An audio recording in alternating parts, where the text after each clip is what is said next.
Ladies and gentlemen, we'll begin the show here in just a moment. I'm still getting everything set up, but at this time, folks, we want to send our condolences to a brother, Chris Thompson. You know, y'all know him as Dump Truck.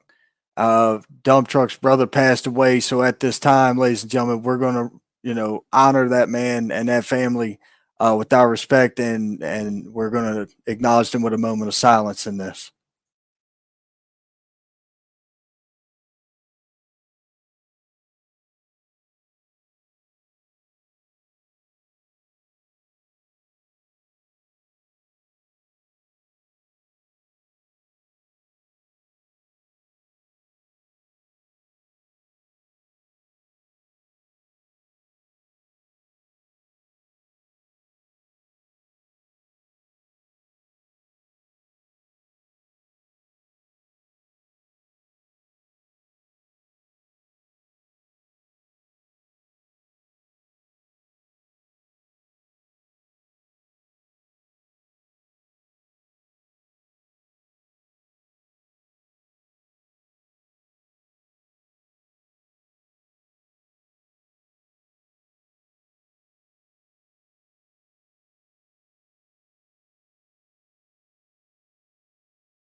Well, thank you all for joining me in the moment of silence for our brother Chris's brother, Brandon, who passed away tragically earlier this week.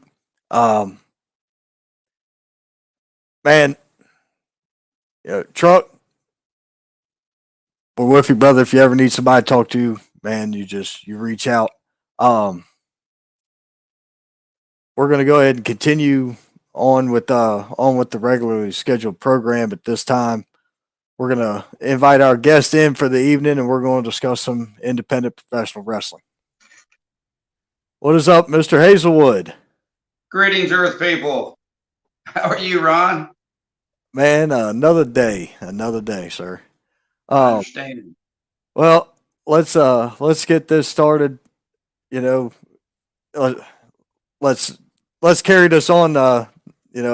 As we got to the rest of the way here. Um, First and foremost, I want to give a shout out to XWW. You can find this and the Sunday show on the Extreme World Wrestling Roku TV app. Check out XWW. Uh, 28,000 strong watching independent wrestling right there. Wow. Well, they're living proof along with AWL and the promotion down in Charleston that Bob Keller's involved with that Sunday independent wrestling works.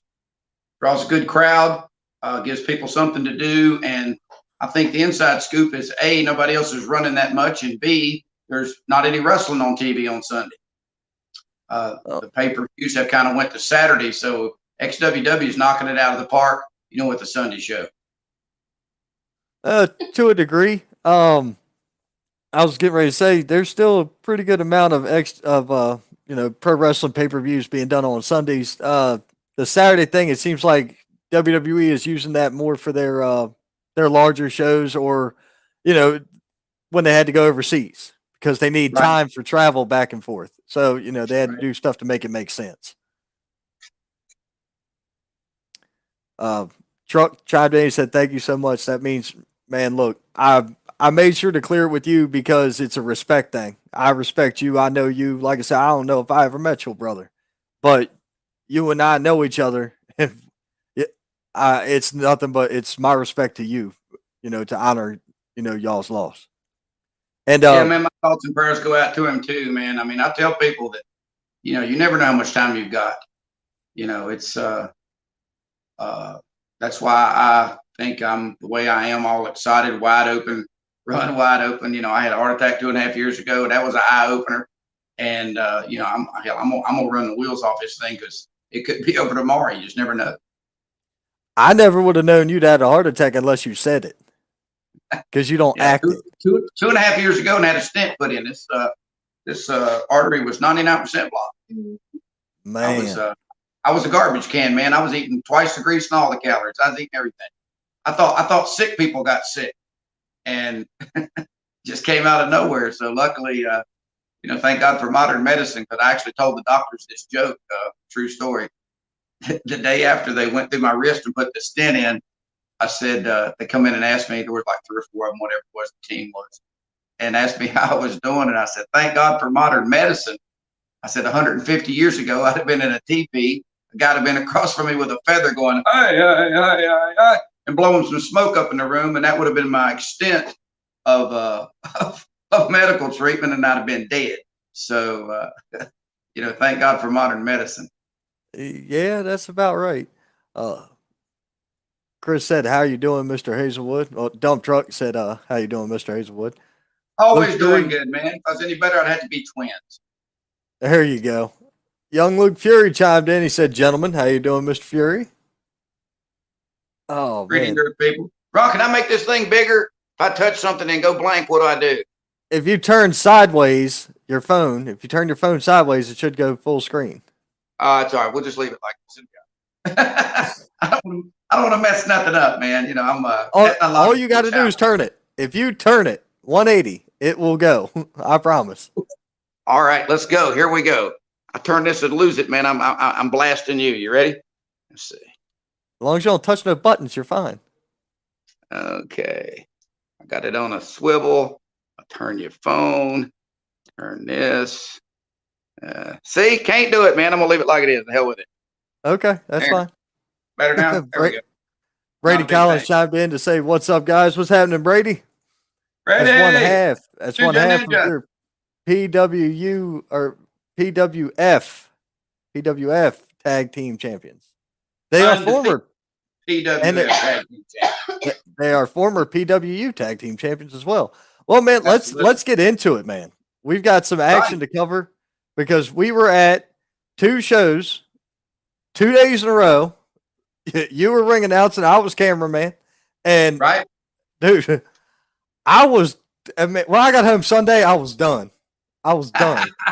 I'm feeling better today. I now feel normal today. Well, people think you just show up and announce, or you show up and grab a camera, or you show up and jump in the ring. Zach was there setting up the ring at 9:30 in the morning. He's usually there the day before, but it was raining. But from my house to Clover and back is 250 miles.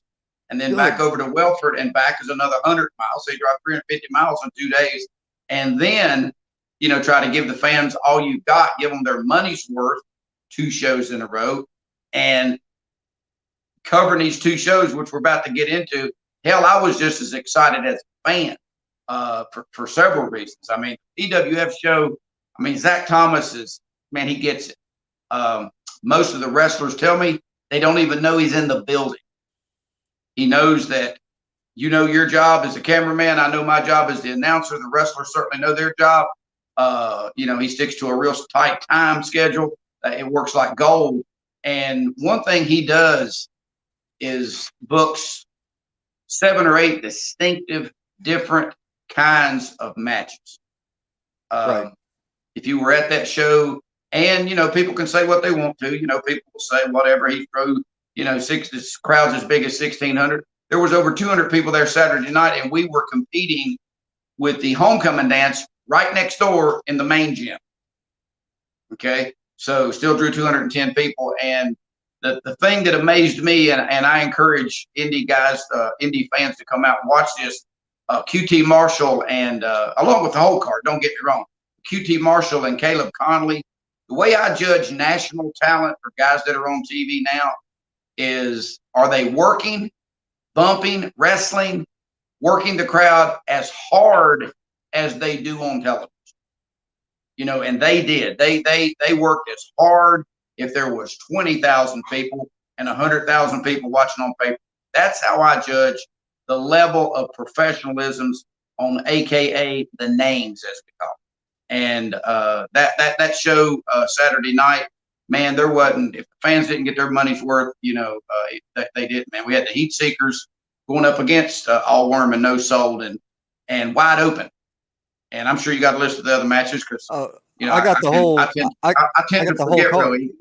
I got the whole card set over here to the side. I've got both cards set to the side.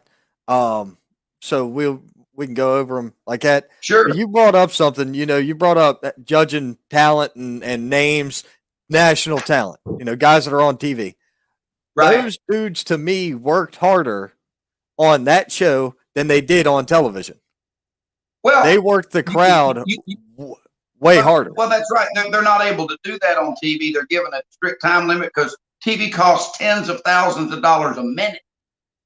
The time restraints and sometimes you go to a TV taping like that and the dark matches are better, or they'll have matches after they go off TV because, like you said, unless they're told to get on the microphone or told to do whatever, that cuts into their time. So you're exactly right. And when they're in a building with a promoter like Zach Thomas, who, his professional, ring's great, building is spotless, he's not back there micromanaging, they have fun. They really do. And they give the crowd their money's worth. One of the easiest promoters to work for. No doubt. Hands down. And you and I both have worked for a great many of them. Right. You more so than me, but well, maybe a few hundred more. Just a couple, right? Just a couple in your, a couple thousand more shows than you've done, probably. Oh yeah, well you've been doing it for 7 times as long as I have, so yeah. Oh Lord, now we got to do the math. 21, so you've been doing it for 3 years. All right, see there, I'm really good. Hey, as good as Tonight event is brought to you by Coors Light. Oh, Earl Grey. Here, Bill Hazelwood. Brought to you by Earl Grey. Yeah, that'll work. But anyway, let's go over the matches. I'll remember them when you tell me. Hell yeah, let's do that. Well, see, we started off the evening. We had a seminar with QT Marshall. Now, you had a very interesting statement about this seminar, so why don't you reiterate that for anybody that wasn't paying attention? Well, again, I'm kind of real, not outspoken, but just damn straightforward with guys in the indie pro wrestling business because, most of the guys tell you they've got the passion and they've got this and they've got that and all this other stuff. And I'm certainly not trying to kill anybody's dreams, okay? But back in the old days, it was a learning process and guys got in shape to wrestle. They didn't wrestle to stay in shape, okay? They honed their craft. They work 7 to 9 times a week, okay? The WWE guys are still working 4 nights a week. QT told me the AEW guys are going to start doing house shows again. And I just look at seminars a lot different because a lot of people do seminars. Okay. And I'm certainly not burying anybody that does a seminar. I'm not. Okay. But I rewind back to Jamie Noble did one in Walhalla. Okay. Jamie Noble, still at WWE, still producing, 4 guys show up. Guy's got Vince McMahon's personal cell phone number. Okay. Jay Lethal does one for us at PWF last month. There were some guys there. There were 8 or 10 guys. Okay. And they learned a lot. I mean, the little things that Jay Lethal showed them was amazing. It's like Ricky Morton says, man, I can't show you how to do a side headlock and take a bump and do all this other stuff. If you want to do that, you need to go start somewhere somebody trains you from scratch. So the little things that Jay Lethal showed them was unbelievable. And then QT Marshall, for those of you who don't know, he told me he is now the vice president of AEW. Okay, so I was joking with him and telling him the situation because I think he had 10 or 11 guys there, which is a good turnout. Don't get me wrong, but it was 5 hours for $50 from a guy who's got Tony Khan's personal cell phone number and can get you contracts himself. Because he told me a story about a show that he worked and they did a little experiment. I'm not going to divulge how they're going to do it anymore. I'm going to let them talk about that on AEW. But they ran a house show and used some local talent out in California. And he told the young man, he said, I heard you were good. Just listen to me out there and I'll make you look even better. So he said they had a phenomenal match. Said, you know, whatever the finish was or whatever. And he told the young man, he said, let me get out of here first. You follow me back here in about 2 minutes. I'll introduce you to Tony Khan, and I guarantee you he will sign you to a contract. And it happened just like that. So the thing I posted on there wasn't intended to bury nobody, okay? But what you hear all the time is these chicken shit excuses about, well, I've got to work, I had a job, I got booked somewhere else, blah, blah, blah, blah. But some, you know, whatever guy that ain't never been anywhere and done anything will draw 20 people, which is his buddies. And what they're hoping to do is kiss his ass and get some local bookings. I mean, that's the truth of the matter, okay? Right. But QT Marshall, the vice president of the second largest wrestling company in the world right now, shows up. They should have been lined out the damn door, because I did the math, okay? They went from 12 to 5. I could have got in my car at 5 o'clock and drove 150 miles in any direction and made any show that was running that night for up to 150 miles away. Because guys get double booked all the time. Guys, they call it a double shot. So the bullshit doesn't flush with me. You see what I'm saying? I call it for what it was. And the guys that were there, man, I'm gonna tell you, they learned from him. And he sat there and he timed their matches. He gave them to do 5 minutes. He gave them critiquing, but he showed them stuff to do. And it showed in their work that night. Okay. Right. And then not only that, he went into the main event and practiced what he preached. So, you know, that's my little spin on the seminars. I look at a seminar like this. There's nothing wrong with going to anybody's seminar. Hell, it's your money. If you don't want to go to a seminar, don't go. But here's the key. Guy that ain't never been nowhere can't show you how to get nowhere. Okay. A guy that's been somewhere could possibly show you how to get there. But if he's been somewhere, how come he's not there now? Okay. But the guy that's there now, what the hell, man? You know what I'm saying? They're there now. They're on TV now. They're making big money now. He's the vice president, chief assistant monkey in charge of the locker room. Okay. And there should have been 50 or 60 guys there. Well, if you thought you were that good. Okay. Because if you were that good, he just saw you, you'd have stuck out and he'd have talked to you. But anyway. The other trick of the trade is this. And you and I had this discussion. I actually had this discussion with Zach. And I believe I've had this discussion with a third party. We're going to have to find a way to make a seminar called The Business of the Business, because a lot of these guys don't realize that's a write-off. That seminar is training. That's part of your job. And it's a write-off if you're a sole proprietorship, or you could even run it under your LLC if that's what you so happen to do. You and I've discussed this before. I can do a seminar on how to negotiate a booking fee. But my first seminar, this is the joke. I'm going to run a seminar on why not to attend most seminars.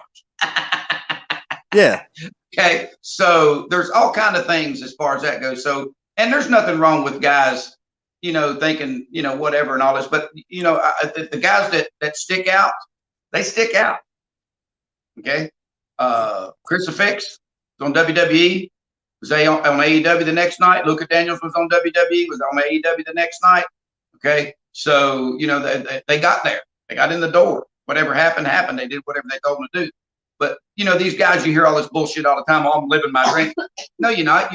It's a hobby. If it's a hobby, just admit that it's a hobby. Okay. There's nothing wrong with that. So, but, you know, I just got a different look on seminars than most people, especially when it comes to the talent not showing up. So, anyway. There's a lot of it. But anyway, let's go ahead and we'll go over the car. Yeah. One funny thing about QT Marshall, I was testing out my camera earlier in the day. I wanted to see how everything sounded and looked.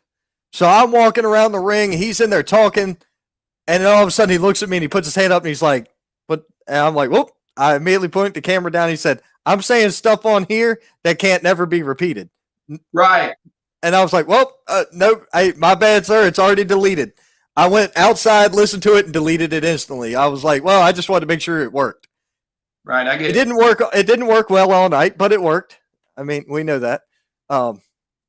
Hey, learning curve, and it's a glitch. But, I mean, here was your overall poster. You had WCW legend Lodi.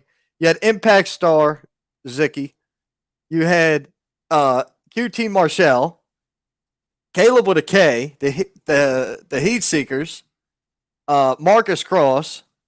And then we know Keith Mack was injured, but we had Stuart Snodgrass. Now we'll go over the matches. This one opened it.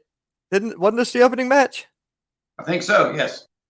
Don Furio and Drew Hood. I've watched Drew Hood evolve, not only in the ring, but with his mic skills and his promo skills on what he posts about shows and stuff, like you can't imagine. And the Don Furio, I mean, he's looking good. He's getting shape. And it wasn't a curtain jerk. It wasn't. It set the pace for the night, which is what the opening match is supposed to be. And those guys set the bar pretty high. And it was crowd got into it. And that's what I tell people, man. You listen to the crowd. Are they hot? And the thing about the first match is if the crowd's hot and the first match gets them hot, okay, it's the guys on the second, third, fourth, fifth, sixth, and seventh match to keep them hot, which is hard sometimes. Sometimes you want the crowd to be tough, and so it can build. But I mean, those 200 some people, man, they lit it up. It felt like there were 400 or 500 people in that building. Well, you've got Don Furio reporting to NXT next month, right? And you've got Drew Hood, who's a champion throughout the region, right? Both of these dudes are grinding their asses off to earn it. Yes. If anybody ever wanted to see what it looks like to earn it, those two are some of my prime examples for that. I would be willing to bet, because I don't follow a lot of shows that I'm not booked on. And again, that's nothing derogatory against anybody else. It's just my escape from reality is wrestling.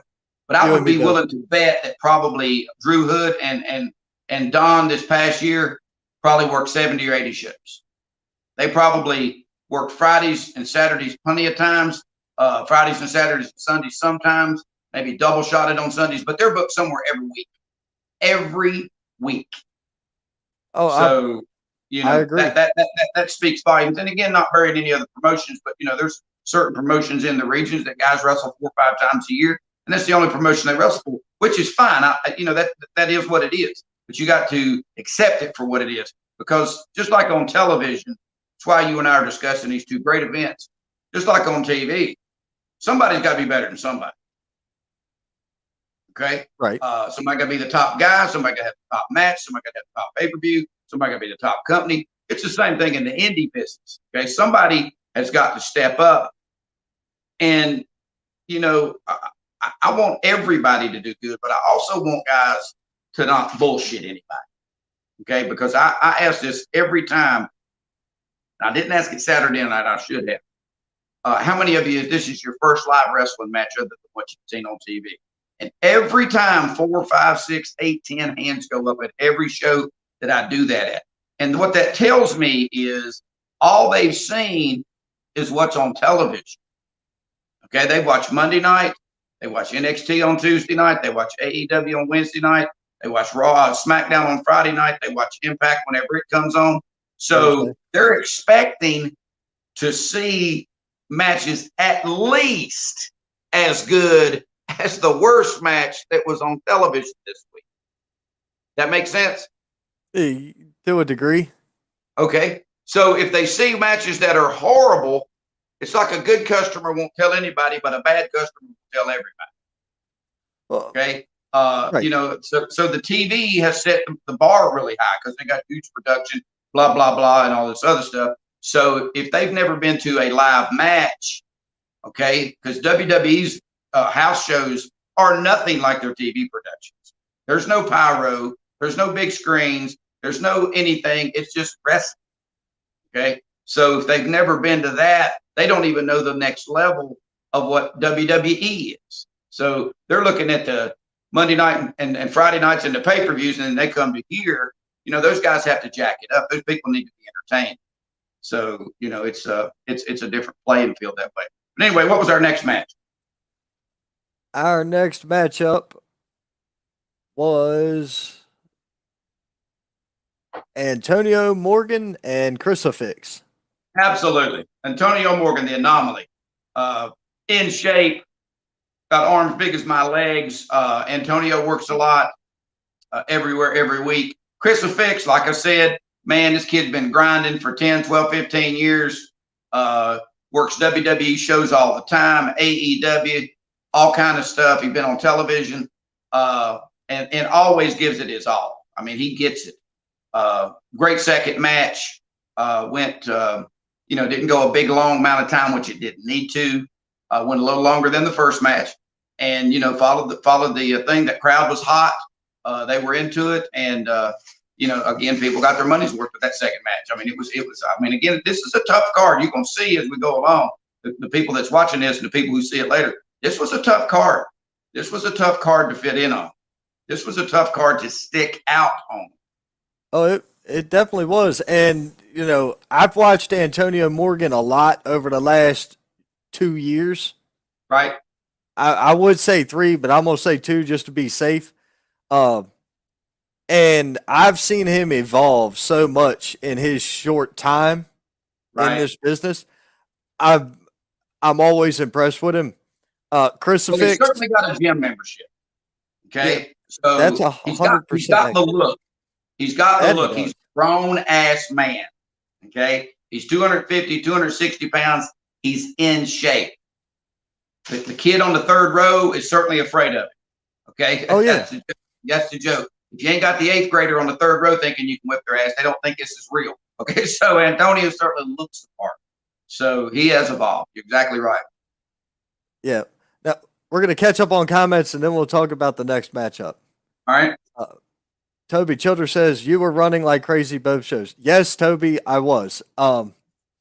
Yeah, I know. I was whipping around like I was old, like I always do. I am. That's what I was feeling until this morning. Was my right quadricep was pissed at me. Ghazi chimed in to say, what's up, nerds? What's up, Ghazi? Jimmy Ward said, what? Kylan Disney said, good evening, gentlemen. Kylan, what's happening? Peace. Jimmy Ward said, the voice of the Carolinas. Yeah, he's there. He's right there. Ron Emerson. No. Oh, I forgot to type in washed up announcer under my name. I'm sorry. Yep. And then Thomas Scott said hello. Hey, what's happening, Dizzy? How you doing? We got to talk about, I'll talk about, Dizzy's got a show coming up December 16th. I got to remember to bring that up when I talk about that later. Black Cat Johnson, what the hell y'all talking about? If you ain't talking about Deion Johnson, y'all ain't saying shit. We ain't got to you yet, sir. We have not got there yet. We haven't gotten to Sunday yet. We're still working on Saturday. That's what this is. Deion knows how to promote Deion. Tim Enlow Entertainment. Hey guys, what's happening, Tim? Hey, you're not putting yourself over. Who the hell is, Bill Hazelwood, the mountain's blue on that bottle. He's asking you if the mountains are blue on the bottle. Oh, meaning that it's cold? Yeah. Fresh out of the freeze. Yeah, a lot of people act like, oh, you got to be original. You got to be original. Dude, I ran like a half-ass Broken Skull sessions in the backyard, drinking beer and talking shit. And now I sit in an office and interview people. Originality, you can only go so far with originality. Everything's been done 3 times. You can just tweak it a little bit your own way. Absolutely. That's about it for original. I'm not throwing up no goofy background. I was telling the guy the other day, and you like this joke. I tell all the announcers, and I've told you this. Don't try to be like me, okay? Or don't try to be like anybody. Because here's the joke, okay? Don't be the next Bill Hazelwood, okay? Because if they can't get the real Bill Hazelwood, then they'll try to book the next real, the wannabe Bill Hazelwood. Be yourself, okay? That young lady, and I wanted to cover that too. I think her name's Caitlin. Caitlin Ford. Yep, Caitlin did Ford. A phenomenal job. I shared the announce duties with her. Zach reached out to me because we wanted to put her in front of a larger crowd. Love to do it. Got a real strong voice. Totally, different from what I do it, but it was different, and just had a set of lungs, on her. Did a great job. Unbelievable job. Fantastic. She did excellent. I talked to her at the end of the night when I was moving the footage, and she walked past, and I was like, "Hey, by the way, awesome work, really good." So, did a great job. Oh hell, Thomas just booked Kerry Morton. Here we go. He's got Kerry Morton coming. NWA Junior Heavyweight Champion of the World. that's a pretty belt too. Have you seen the new belt? Absolutely. It is gorgeous. I love that Well, belt. and I like the fact that they brought that back. Because again, I'm a big fan of big guys in the wrestling business doing things that big guys aren't supposed to do. And then it's okay to have the little guys too. But the thing is, and again, nothing derogatory against nobody, but your heavyweight champion can't be 185 pounds. That's not a heavyweight anyway. Okay, that's a light heavyweight in boxing. That's a cruiserweight in some situations. You used to have the cruiserweight title. So the NWA world title, okay, Denny Brown held it for a number of years. It used to mean something. And Denny Brown was like 205. I think it used to be anybody under 205. Okay, so I'm glad to see that they brought that back, because people can say what they want to about the NWA and Billy's way he runs it and stuff, but it's his money. He's doing good. He's got his niche market. He put the heavyweight title on Tyrus. I think that's his name, right? The big man. Yeah. Everybody's burying that shit. He's going to be on Fox News next week in front of 2.7 million people with that belt over his shoulder. Imagine that. Why do you think WWE brought in the internet guy with 20 million followers? Jesus Christ, people. That's marketing 101. It's marketing the same thing. 101. and just to tell you, he was already on Gutfeld. I saw the pictures earlier today. So right. He was already on Gutfeld earlier. He had the TV belt with him. Now he's got the NWA title. You don't think that lends credibility, you're crazy. So anyway, what's our next match? Our next matchup we'll go with the tag team matchup for this one here, where the surprise mystery opponent for Randy Wayne and Myrick Moore, teaming alongside of Stuart Snodgrass, was none other than Mitch Robertson. 6'6", 19 stones, a man's man. That damn hammer he carries to the ring, I thought it was gimmicked up or whatever. I grabbed it one night, about broke my damn foot. It weighs about 40 pounds, but he is 6'6", 270 pounds, strong as a mule and agile as you can imagine. That was a great match. Certainly a contradiction in booking as far as Stewart and him, but him and Stewart against Myrick, the Irish hand grenade, and the outlaw Randy Wayne, who just old school, hardcore, as tough as damn nails as they come. That was a good tag match, and that speaks volumes, because we had another tag match on the card, which we're going to cover in a second. So, right. and this tag match was 100% opposite of the other tag match. You see what I'm saying? And again, not going back to the small guys, but the high spots and the bullshit. The guy does the same thing in the first match, second match, third match. The people are numb. Okay, so this match was as old school wrestling as you could get. Okay, and Stewart and the big man came out on top. Now I'm gonna just a slight pull of the curtain here. When I'm filming stuff, I do not generally get into the ring very far. However, to get the best angle possible, when Mitch posted them up, when he posted Randy up, because what's Randy? 6'250"? 6'250". Okay. He held him on his shoulder, and I was like, oh, give me that view, because I got right low, and it was a perfect shot of his face. And people don't understand, and I've discussed this before. People say what they want to about pro wrestling. Okay, you grab somebody like Randy Wayne and snatch him around like that, or you're somebody like that big man, Chris Robertson. That's a grown ass man. Okay, you jump on him and fight him for about 30 minutes, and you're blowed up and worn out and shit. He says, "Now let's go." Okay, people don't understand how good a shape the real pro wrestlers are.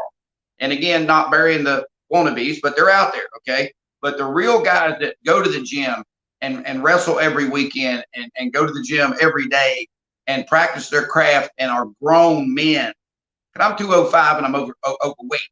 Okay, I graduated high school to 135, so I've gained a midget. So 250 pounds is a grown man. 270 pounds is a really grown man.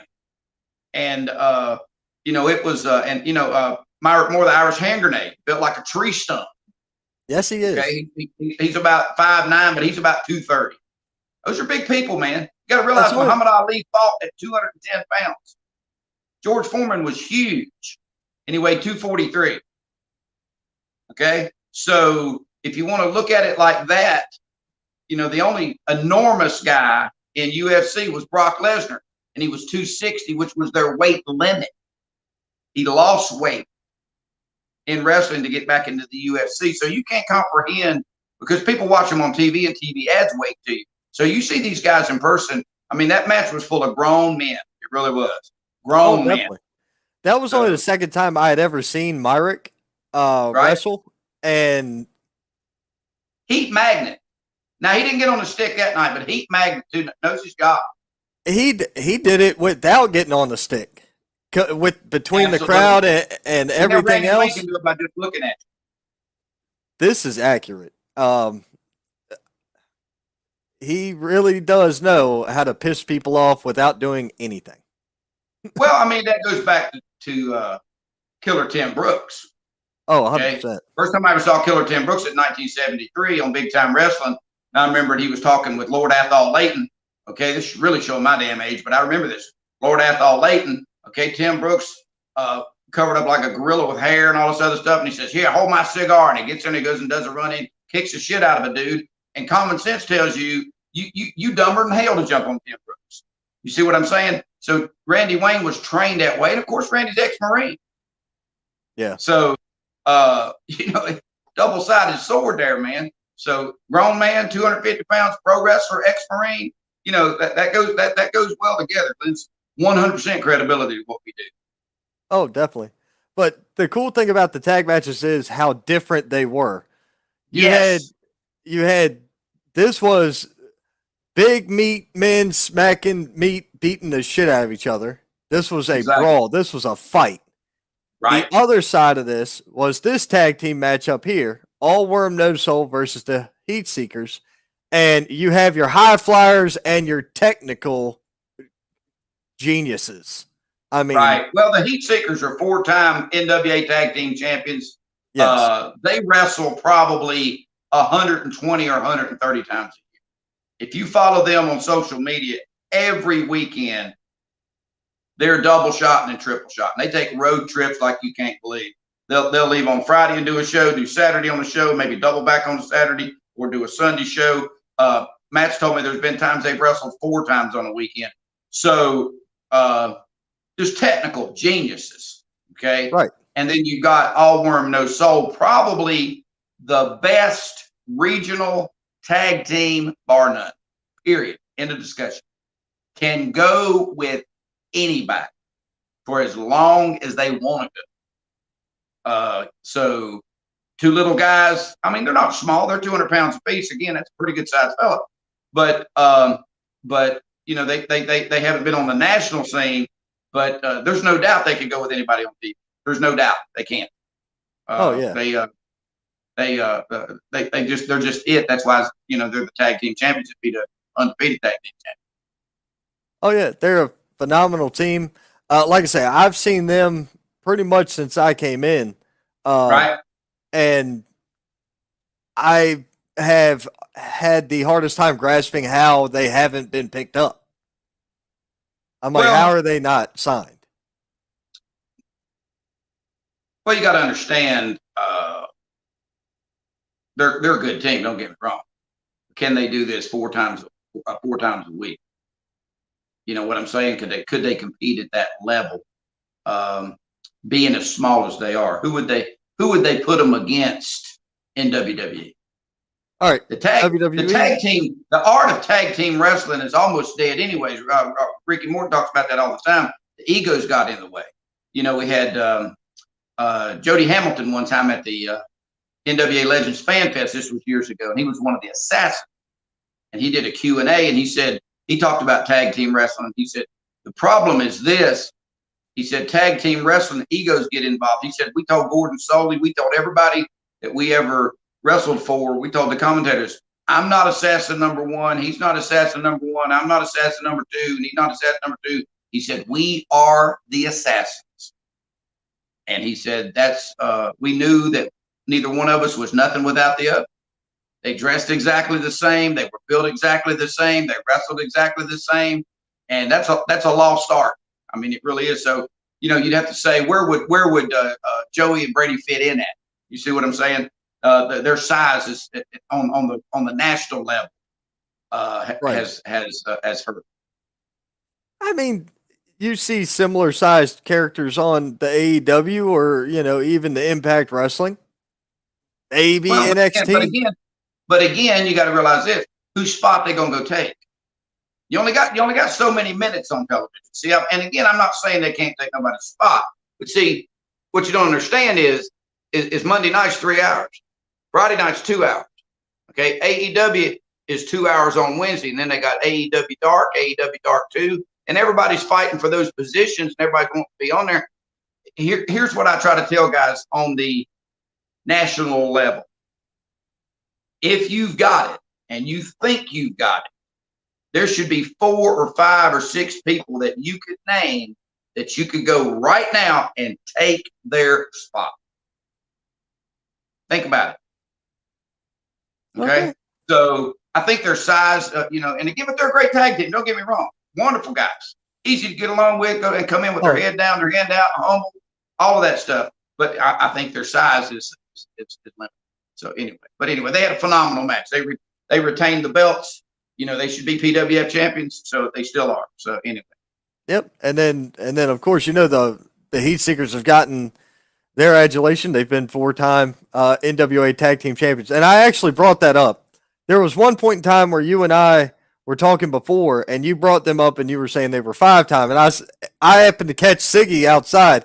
I said, "Hey, brother, I need to ask you a question." I said, because I've talked to Bill Hazelwood about this. I said, but I figured I'd ask you yourself because it's you. He said, what do you got, man? He didn't know who I was from Adam, which is perfectly fine. Perfectly fine. I'm like, that's great. He'll realize who I am in December. It's fine. And I was like, are you 4-time or 5-time? He said 4, my friend. I said, okay, it should have been 5.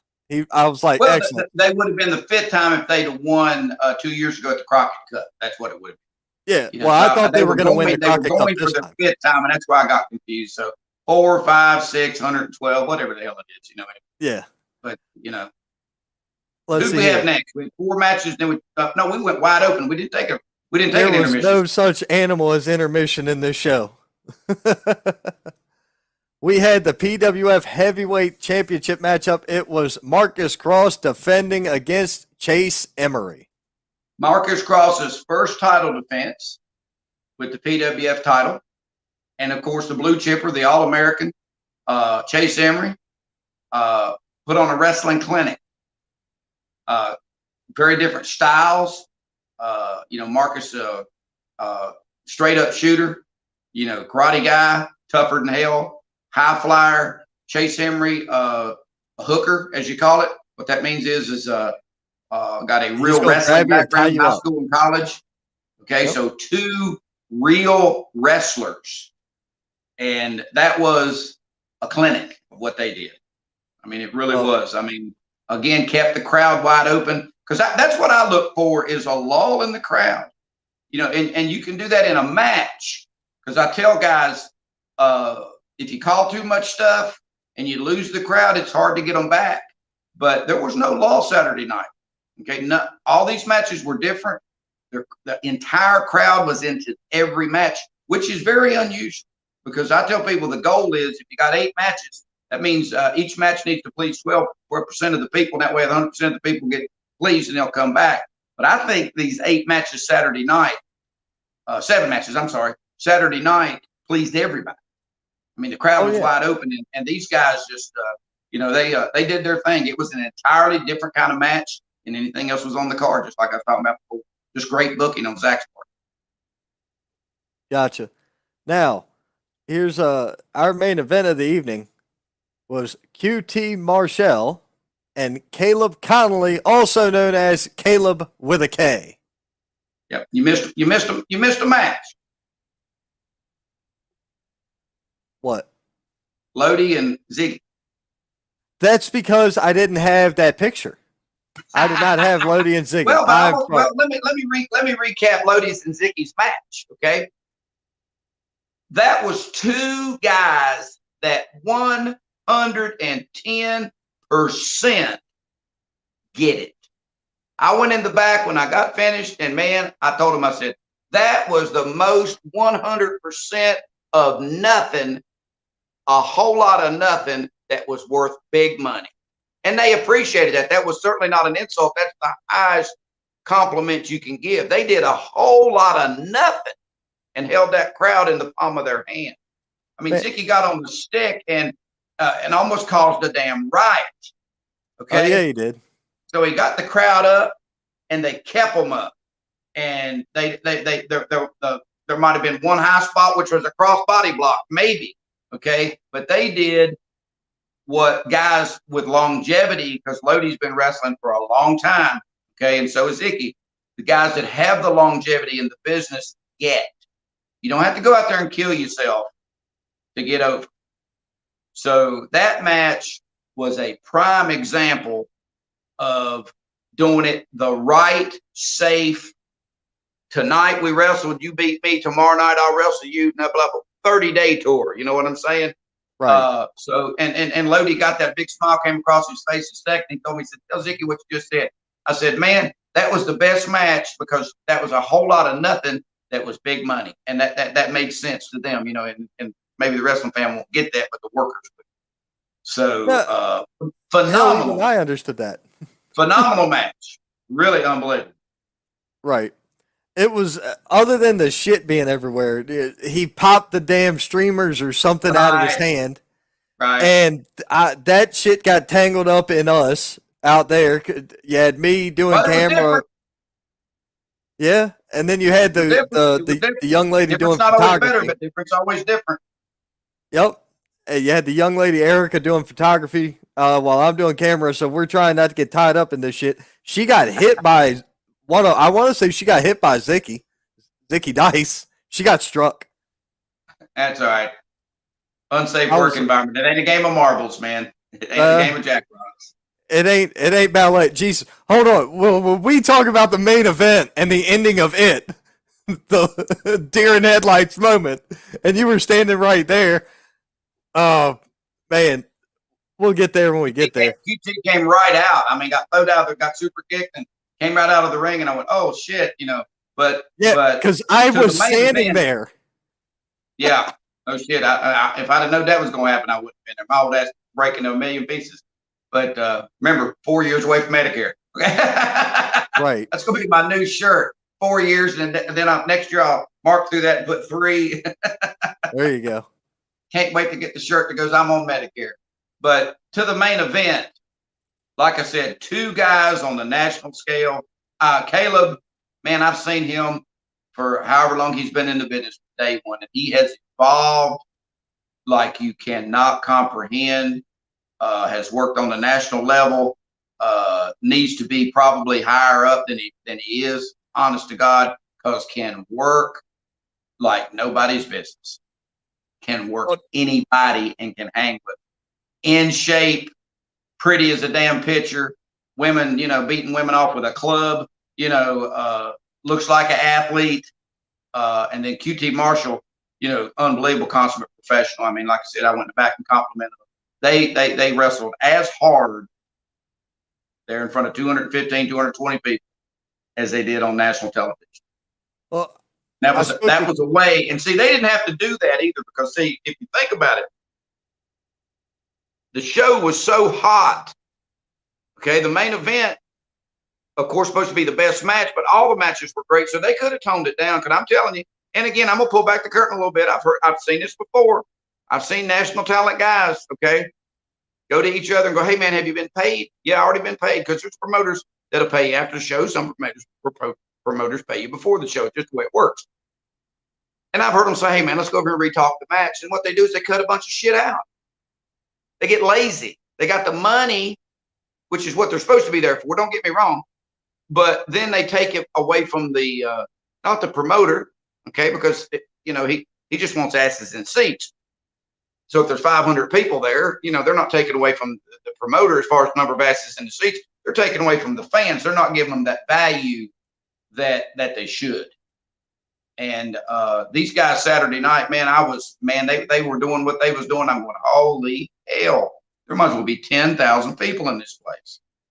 Because again, to the point, watching it on TV and then you always heard my slogan, 5 feet from the ring, 10 feet from the balance. If you're on that front row and those big boys are bouncing around like that, most people come to me and holy hell, I've never been to a live match. This is unbelievable. There's a big difference between being 8 feet from the side of the ring and being 800 feet up in the damn Bon Scores Wellness Arena watching it on the big screen, or sitting in your living room watching it on 55 or 70-inch television. So there is no doubt that every match on that card was worth the price of admission. Every match on that card could have been, or maybe was, or has been a main event in the last couple of years at other promotions. There wasn't any average guys on that card. Nowhere.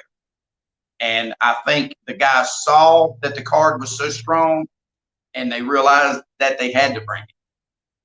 So kudos to Zach and PWF. I mean, the buildings he books are spotless.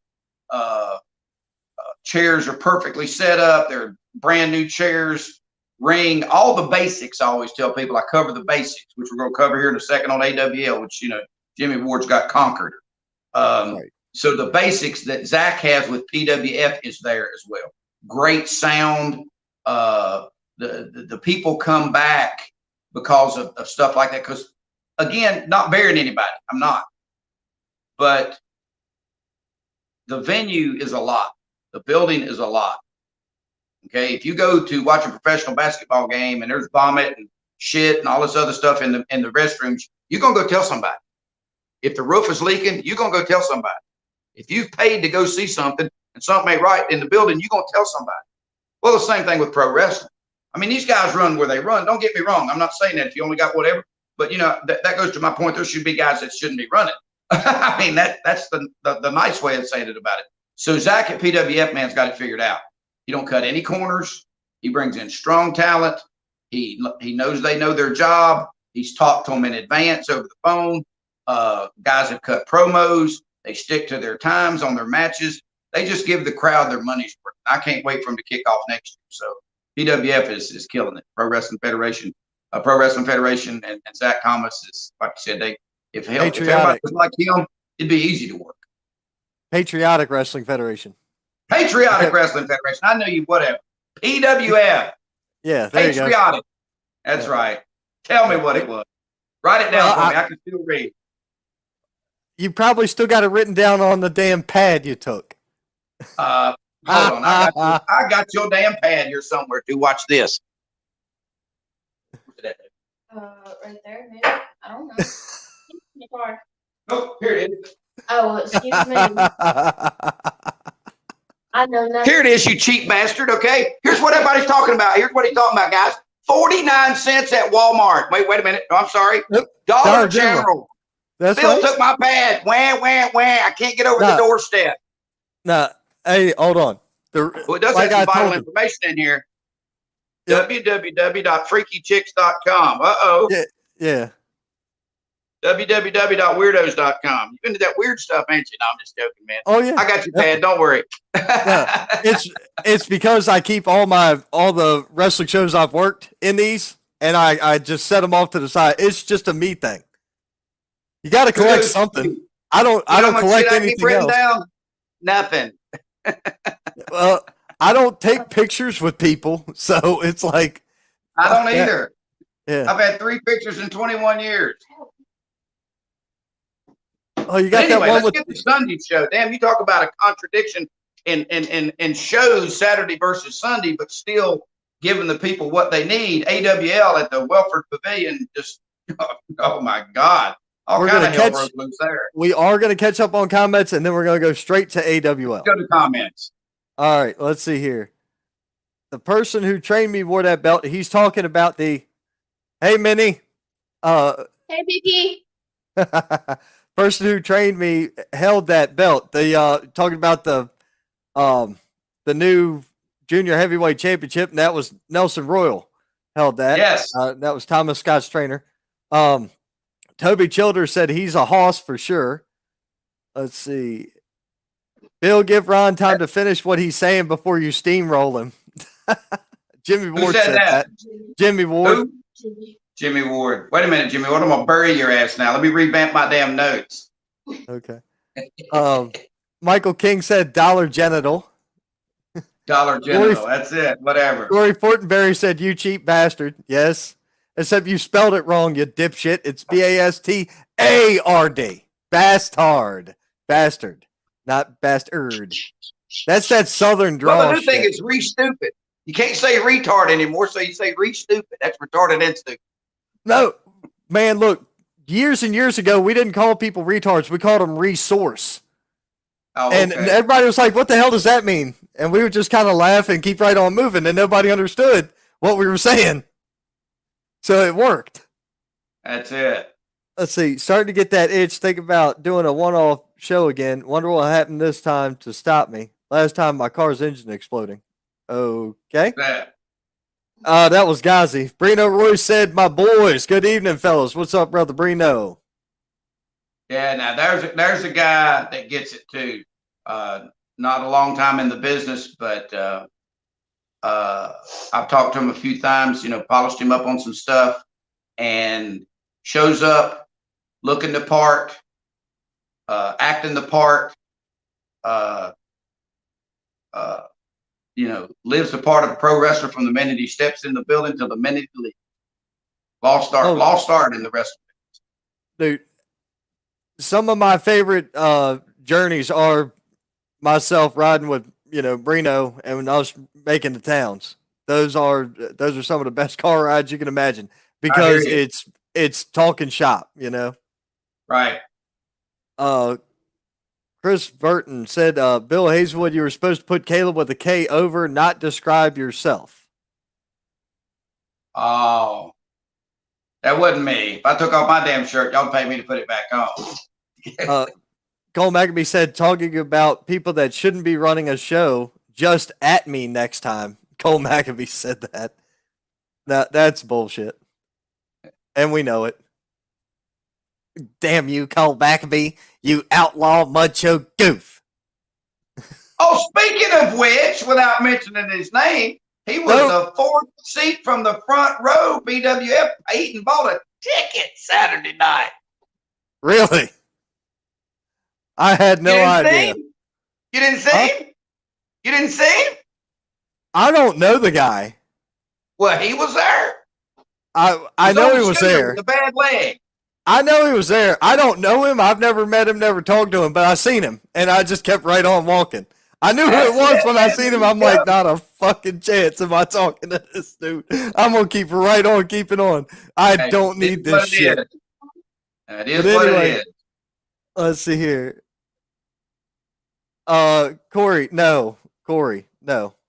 You're not privy to that information, sir. At least you're not privy to it here on this show. This isn't the Barry thing. We're not doing the Barry episode. We did that a couple weeks ago. I handled that one. That was fun. We're not doing that no more. Not tonight, at least. But look, let's talk about Sunday, brother. Because Sunday. Oh, yeah, absolutely. AWL, the Welford Pavilion, the Sunday experiment, as I call it. Went over really, really good. It was a cool Sunday afternoon. Show started at 2. And, Jimmy does a great job of booking. I mean, he really does. He kind of like Zach. He tries to book 4, 5, 6 different distinctive kind of matches. But I can't say enough about the damn Welford Pavilion. Okay. He's added on to it. He's put cover over the back where the guys can get dressed. I say this, and I say this 100 times.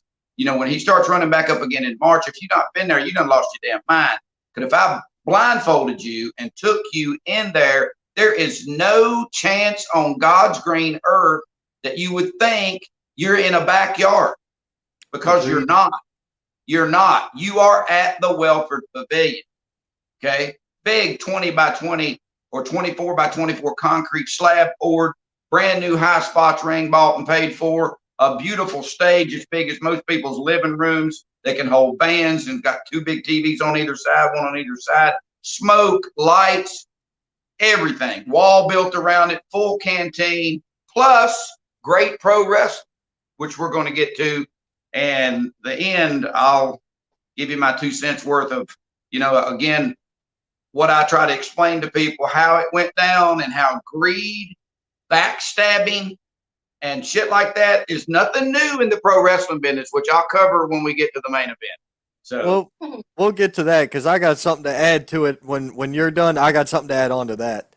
Okay. But opening contest, as seen on WWE and AEW. Luka Daniels was on WWE, then AEW the next night. Luka Daniels versus Buggy Wright. Buggy Wright, man, high flyer, great little kid. Wrestles. What impresses me about Buggy is he wrestles his size. You see what I'm saying? There's guys out there, and I'm certainly not going to mention any names, but, a guy 180 pounds tries to hulk up or some shit like that. I just knock his ass out. But Buggy wrestles his size. He's a small guy, takes advantage of what he's got, understands what he is. And then, of course, Luka Daniels, he's a small guy too, but in shape, tan, and they're damn sure not going to let him on national television if he didn't know what he was doing. So already booked to go back on WWE at whatever level again. Just phenomenal opening match. Set the tone. Now the crowd was tough because it was cold. It was probably 49, 50 degrees. Okay. But they certainly got their money's worth. And it like I said, when we get to the main event, I'll discuss that. But that was a great opening match. Oh, it was phenomenal. Again, just good booking by Jimmy.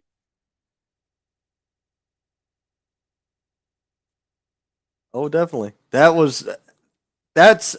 think that was the idea with most of the shows I've seen lately, has been that opening match has been hotter than hell, and everybody else. You're supposed to open hot. I mean, I get the fact that guys book young talent, with little or no experience as a curtain jerker, but you shouldn't do that. I mean, hell, WWE and AEW started with world title matches before its opening match. That sets the tone. Okay, if you've got 2 guys, which this is certainly not pertaining to nothing that went on Saturday or Sunday, but I'm just talking about a show in general. It's just my opinion, which don't mean shit. Okay, but if you've got 2 guys that are green, but you surround them with good matches, you have a couple matches that gets the crowd up, and then you don't let them work too long or get out of their comfort zone, they'll fit right in. But if you shove them out there at the opening of the show and the crowd's dead, okay, what does that do to those guys' egos? You see what I'm saying? What does it do to the crowd? So opening hot like that really set the tone. That was good booking right there. Because again, those guys could main event a lot of indie shows. They really could. Oh, agreed. I entirely agree. Luka Daniels has been an absolute pleasure to watch evolve in under 2 years. Right. And look at where he is now. Well, dedicated. He's in the gym all the time. He wants it, man. He freaking wants it. Right. The dude is living it. Right. But this was an interesting match here. The Commodore Legion versus Crucifix. Well, now Crucifix, got a double shot that weekend, worked Saturday, come back Sunday. And then the Commodore Legion, now, he's been around a long time. He worked the Spartanburg boy, worked the Bowling Springs. Don't quite get the gimmick. Hooded pimp, cane carrying. Hell, I don't know. But can wrestle. Okay. Built like a tree stump. Short and stocky. Really good match. Crucifix certainly controlled it. Just shows the experience level of what it was. So, that wasn't a bad match by no stretch of imagination. It's just, I don't think the crowd got it. Like you said, you didn't understand the gimmick. You didn't understand the gimmick. And again, I try to get this with guys. How do I say this? The gimmick's got to make sense to them. It can't just make sense to you. I think this is a cool gimmick. Okay. Doesn't work if it's not. You see what I'm saying? And again, you can go to the WWE. they had Kane as the damn dentist and Stone Cold as the ringmaster, all kind of dumb shit. So don't get me wrong, there's dumb shit at all kinds of levels. Okay. But the crowd didn't get it. You see what I'm saying? So, I think that's what hurt their match was the crowd didn't get it because technically, on the technical wrestling scale, Commodore Legion put on a fucking clinic, an absolute clinic. He can work his absolute ass that's off. what I'm saying. I've only seen him once before. He don't need that gimmick. Okay, he had a gimmick previously where he had the goth head and the horns and stuff like that. I think that works better for him, especially with the mask. Okay, so I mean, again, that's just my opinion. So I'm not, but the match was great. The match was solid match. But it is what it is, and it's his gimmick, and he can work it the way he wants to, and whatever. But I mean, I'm just not a fan of it. That's all. I mean, I like his entrance music, man, because I Got Five on it is a great fucking song. That's a good old school hip hop song right there. Right. I heard that song today while I was at work. Right. It's so I like the action in the ring, but I don't understand the gimmick either. But either way, technically, that was a very technical sound matchup. That was a really good matchup. Oh, 100%. I agree with that. Now, Jackson Sane versus Chris James. Before you go too far into this, I'm going to say something, and if it bothers you, I'm sorry. If it bothers anybody listening, my bad, y'all, but it's a feeling. It'll fucking go away. Jackson Sane got the loudest reaction, period, out of anybody, the whole crowd all night, period. Jax. Jackson Sane is the most over fucking character in the Carolinas region. The most beloved character in all the Carolinas is Jax. Just like we just said. The other gimmick they didn't get, look how strong his gimmick is. Yep. Okay? Because if you look at him, okay, he's not in the best shape of most guys. His hairs and stuff thinning and stuff like that. But if you look at that character, that's the way you think that a damn guy that's living in the backwoods of North Carolina, got mud and shit all over his face, and his eyes are whatever the hell they are, crossed and stuff. That's the way he should be built. Jackson Sane probably has the best character on the indie circuit that I've ever seen. Okay. Now, people say what the hell they want to. I don't really give a damn, okay? You know me. But I'm telling you that guys will say what they want to say about him. The only thing I don't like about Jax is when he's healing or being a bad guy and shit and coming out selling the gimmicks. I'm not a big fan of that. But it is what it is. But Jackson Sane's character, he don't need to wrestle, but he can. Okay. Yes, he can. He is 100% proof that all you need is a good gimmick, and then everything else on top of that's just extra great. Jax gets that response everywhere he goes. I've announced Jax 100 times. Okay. And that gimmick just works. It just does. Agreed. I don't think he's trying to copy nobody. I don't think he's trying to be a Mick Foley spinoff. I think he's just being damn Jackson Sane. And it works. I've been on the phone with him a couple times just talking character and development and shit. And I've made the joke about it was 2.5 hours of me talking and him laughing or screaming. But in reality, Jax understands so much, and he's got years of story content built for his character. Doesn't matter the match because it can be injected. It doesn't matter his opponent. If guys aren't booking him, they're just stupid. And if you don't like it as a promoter, Bill Hazelwood's favorite line, you can kiss my ass, okay? Because the wrestling business is the circus. Just like any of the guys will tell you that. Okay. Ole Anderson does a thing in his book called what was it, Broads and Midgets. Okay. And talks about when he went to the Memphis territory. And I don't know if you've watched Stories from the Territory yet or not. But the Memphis territory, Ole Anderson was old school.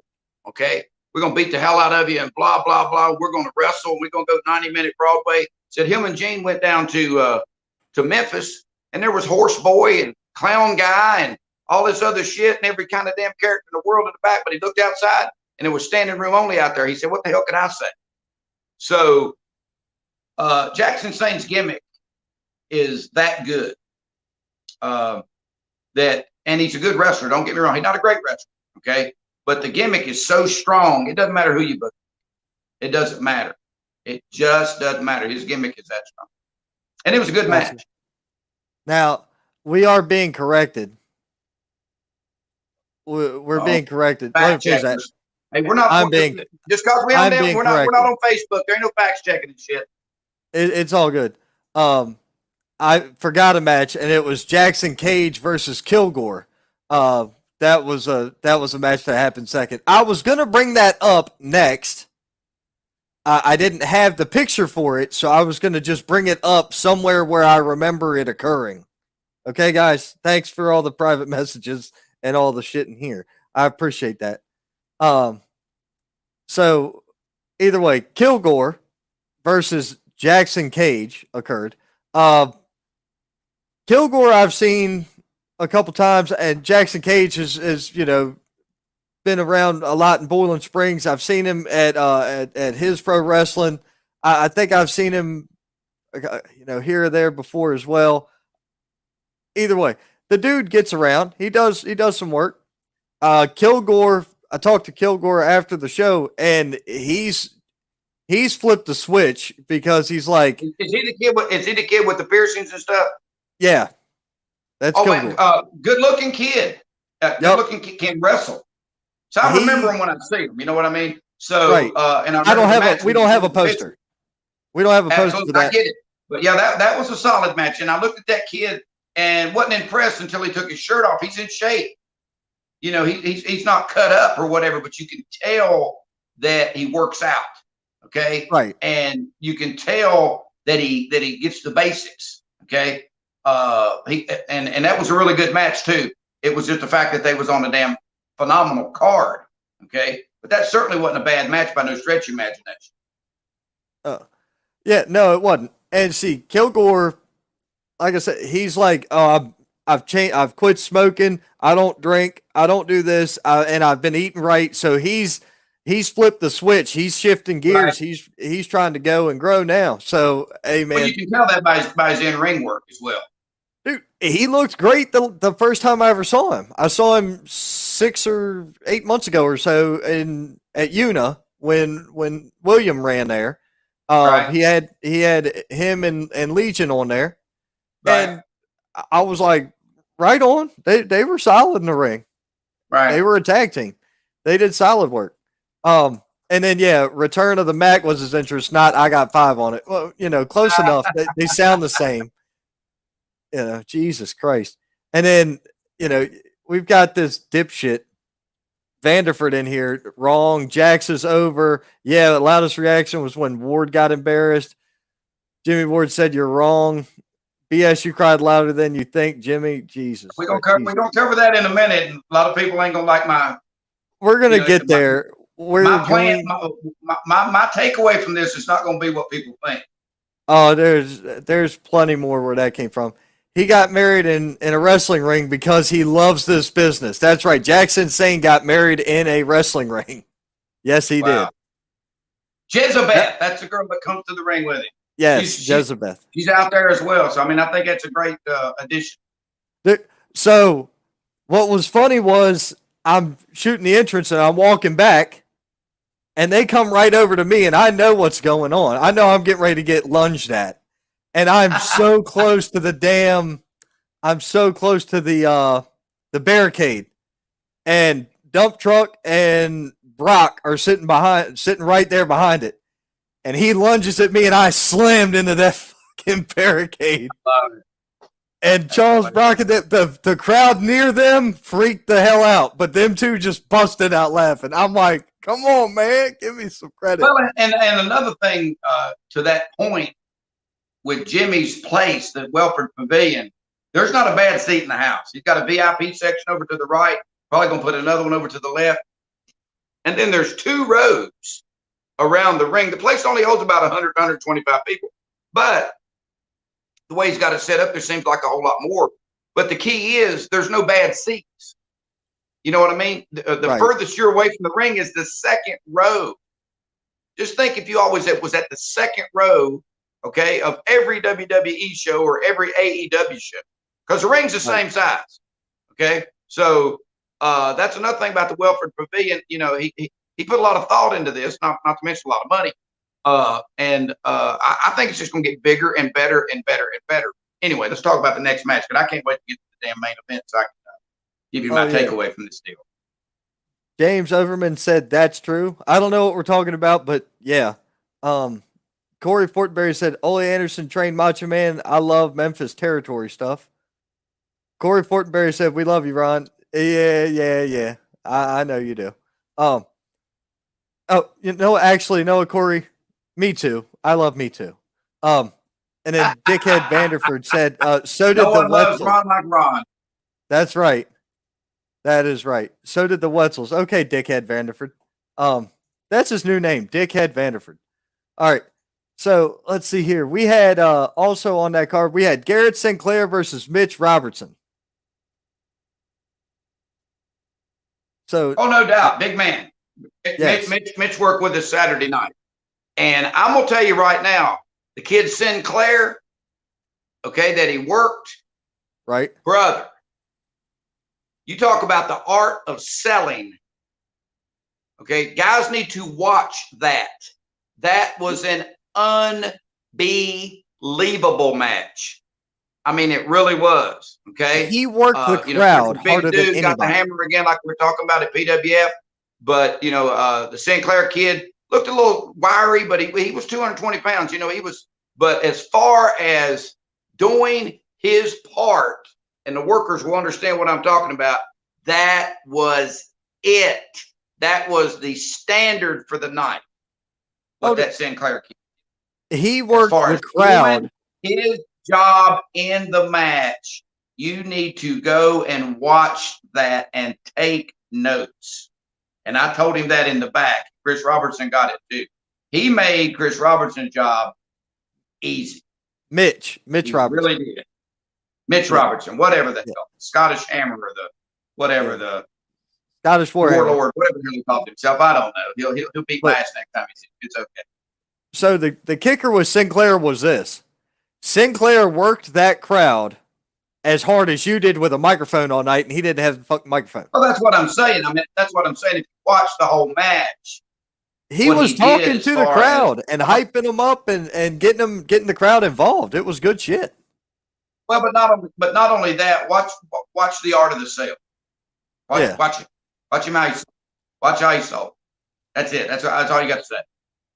Oh, I've watched. That's not for the fans. That's for the work. I've watched all the footage back from this weekend already. I've already watched both days back. I haven't, but okay. So I'll take your word. Well, I needed to see what I need to improve on running a camera. I got you. Because I don't do that. If I watch the shit I need to improve on, all I'd be doing is improving because I suck. But anyway, come on, let's get to this main event, man. I'm chomping at the damn bit. Cooper Housley versus Antonio Morgan. Oh, the big guy. Cooper the House. The big guys. Big guys. Now, that was two big guys. Again, doing things I don't think big guys are supposed to be able to do. Cooper Housley about 280. Yeah. Okay, and then of course Antonio. So see that's what I'm telling you. Antonio worked Saturday night and worked Sunday, correct? Yep. Okay. And drove. Did a lot of driving. Absolutely. Well, and then we're gonna get to it in a second. When the main event, he worked twice over the weekend. The guy I'm fixing to tell you about when we get to the main event. And then Robertson worked twice. Okay, he was with us Saturday night. Right. Crucifix worked twice. See, those are guys that are honing their craft, and that's the thing that I think AEW is getting right now. That's where QT Marshall told me Saturday that they're going to start doing house shows again. It's hard to stay sharp wrestling one time a week. It's certainly hard to stay sharp on a national level wrestling once a week, but it's really damn hard to stay sharp wrestling once a week and not going to the gym. Right. You see what I'm saying? There's nothing wrong with back in the old days, guys would get in shape and then they wrestled 7, 8, 9 times a week. So they stayed in shape because they was in the ring. But you can't be in the ring once a damn week and never in the gym. okay, and expect to perform at any level that people are willing to pay to watch. That's just my personal opinion. Right. Now, Luca worked twice this Sunday, apparently, according to Jimmy. Well, now he did. He was there Saturday and Sunday. Yeah, but he worked twice on Sunday. Right. Okay. I got you. So, man, yet again, road trip and making towns. Right. All right, man. Antonio and Cooper, two big guys throwing down. That's superplex. Oh man, that almost broke the damn ring. That was insane.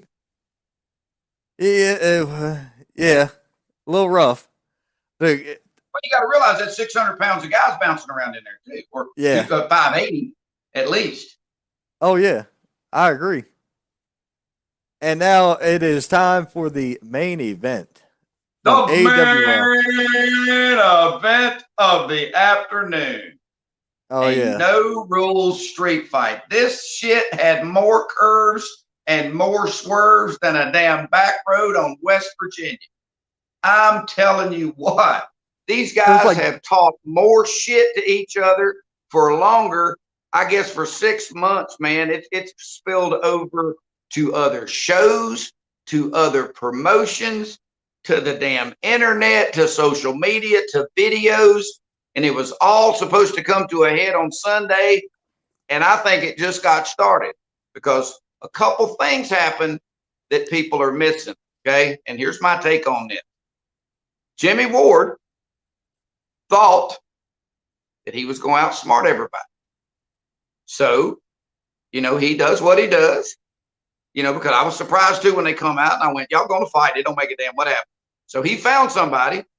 Okay, and it happened to be Zuka King, which I'll cover in a second how I think that transpired. Okay, but what you got to understand, you can like or hate or dislike, or it didn't really make a shit about Derek Vanderford, but he's been about the business for 18, 19 years, a long time, and hung out with some of the damn most underhanded guys that know how to cut throats and do what it takes to make money. Okay, and this is a cutthroat business. Shawn Michaels threw Marty Jannetty right under the damn bus and ran right over him to take a main event spot. Okay, so this is nothing new. So here's how I think it transpired. Okay, Jimmy Ward, not a wrestler, tough guy. Don't get me wrong, I wouldn't fight him. I'd have to hit him with my car. I'm a live guard, not a damn dead hero. But Randy Wayne is what he is. Ex-Marine, tough as damn nails. Not beyond cheating. We've seen that a lot. Okay. So Jimmy thought he was going to outsmart him. So he reaches out and to Zuka King, because somebody asked me, they said, well, when it transpired, how did Derek Vanderford realize it was Zuka King? Well, Derek Vanderford didn't realize it was Zuka King. Here's all you got to do. Okay. Derek Vanderford is smart enough to reach out to everybody. Here's what I think Jimmy Ward's about to do. If he comes to you, take his money, okay? And if you're willing to make a little bit more money, here's what we're going to do to show him that we're the smartest guys in the room, okay? Because Zuka King got paid, and then it happened like it happened. He low-blowed him, did whatever, because Jimmy Ward took off his arm. So, what he was doing was a lie. What he was doing was bullshit. So he was trying to outsmart everybody. And then he ended up getting outsmarted. Zuka King did what he did. And I saw Derek Vanderford reach in his pocket and give him 5 $104 bills. Okay. So he didn't reach out to Zuka King only. He reached out to probably 8 or 10 damn different guys that he thought would take the money. If it happens that way, that's called a pack-up plan. That's called plan B. Okay. That's called being smart, because see, people can say what they want to about the pro wrestling business. Guy with the title can demand more money when he gets booked. Guy that's winning can demand more money when he's getting booked. Okay. A guy that's controversial. Okay. Jimmy Ward's Mr. Controversial, but Derek Vanderford's controversial as hell. Okay. People like to come because here's what you don't understand about wrestling. It's like NASCAR. Back in the day, people would come to see the wrecks as much as they would to see the guys drive. Okay, so there's fans that will come out there to boo Derek out of the building if they get the chance, and pay for that. And Derek is smart enough to realize that. So now this hadn't ended; it just started. Okay, because if they'd have beat the hell out of each other, okay, and shook hands at the end and been grown men about it, the money would have ended, right? Right. Okay, so that's what pro wrestling's about, the money. Okay, so now Derek, okay, has outsmarted Jimmy Ward. Now, you know for a damn fact Jimmy Ward's looking to get even. If he don't, he needs to get out of the business. Okay, because he's the promoter. He got outsmarted by a guy that's got more experience. So Jimmy's going to go back to the drawing board, okay, and do what he does to try to get his hands on or outsmart Derek, because he can't let that happen in his own promotion. Okay, so that's what transpired. Because again, two people asked me that before I got out of the building. How do you know it was going to be Zuka? He didn't. He didn't. Okay, let's pretend he reached out to 10 guys that he thought would possibly take a double payday, as you call it. Right. Okay, because Zuka got Jimmy's money and he got Derek's money, right? Yeah. That's what it's all about. So What happened to Zuka the got Montreal paid. screw job? Montreal screw job. They screwed Brett out of it so they could put the belt on Shawn Michaels, and Shawn Michaels was smart enough to take it so he could get that money. Okay, so wrestling is what it is.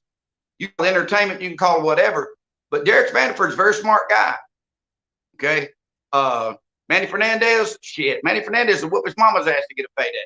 So if you don't think that Derek Vanderford sat under the learning tree with him on how to backstab, how to outsmart, okay, how to stay relevant, how to be surrounded by guys that need your advice, you're crazy. Okay, so now I'm sure some shit's gonna happen at Pro Wrestling Union. I don't know because I'm not there, but you know, this is not over by a long shot, because Jimmy's got to get even. I mean, he can't let this die down. If he does, he might as well just close his promotion down. So that's the way that this transpired Saturday night. Is Right. A promoter tried to outsmart somebody and he got outsmarted, which is fine. It is what it is. Okay, so they were 3 or 4 thoughts ahead of it. See, that's where Jimmy's 6 years of experience and Derek Vanderford's 15 or 16 years of experience came to light. He thought about, well, let's think what Jimmy would really do. If Jimmy was smart and got plenty of money, which he does, he's smart and he got plenty of money, he'd find him somebody, okay, to help him whip Randy Wayne's ass. Bill Hazelwood would. I'd find me a damn army to help Randy Wayne's ass, because I ain't jumping in there by myself with it. I'm just not. Right. Okay. So what happened Saturday night was all the variables and all the things of pro wrestling came together that has happened over and over and over again in the past years, and it's going to happen again. It's greed, okay, money, and wanting to be in the spotlight. Oh, That's yeah. all it is, okay? Because like I said, you got the belt, you can demand more money. You got the best crew of wrestlers surrounded by you, you can demand the most money. You know, Derek Vanderford's staying relevant in the business because he gets these guys bookings. He gets them belts. He gets them championships. He gets them more money. And of course, you know, he's taking his cut too. You know, whatever. I mean, you say what you want to. You don't think he's skimming off 10 or 15 or 20% off each one of these guys? You're retarded. So that's what transpired at the Welford Pavilion Saturday night. And the fans, and I didn't see it coming. But looking back on it, now that I've had 3 or 4 days to put it in my mind, I'm not surprised. I'm not surprised at all. Because when Jimmy came out with his arm, he was either legitimately injured or he was trying to outsmart them.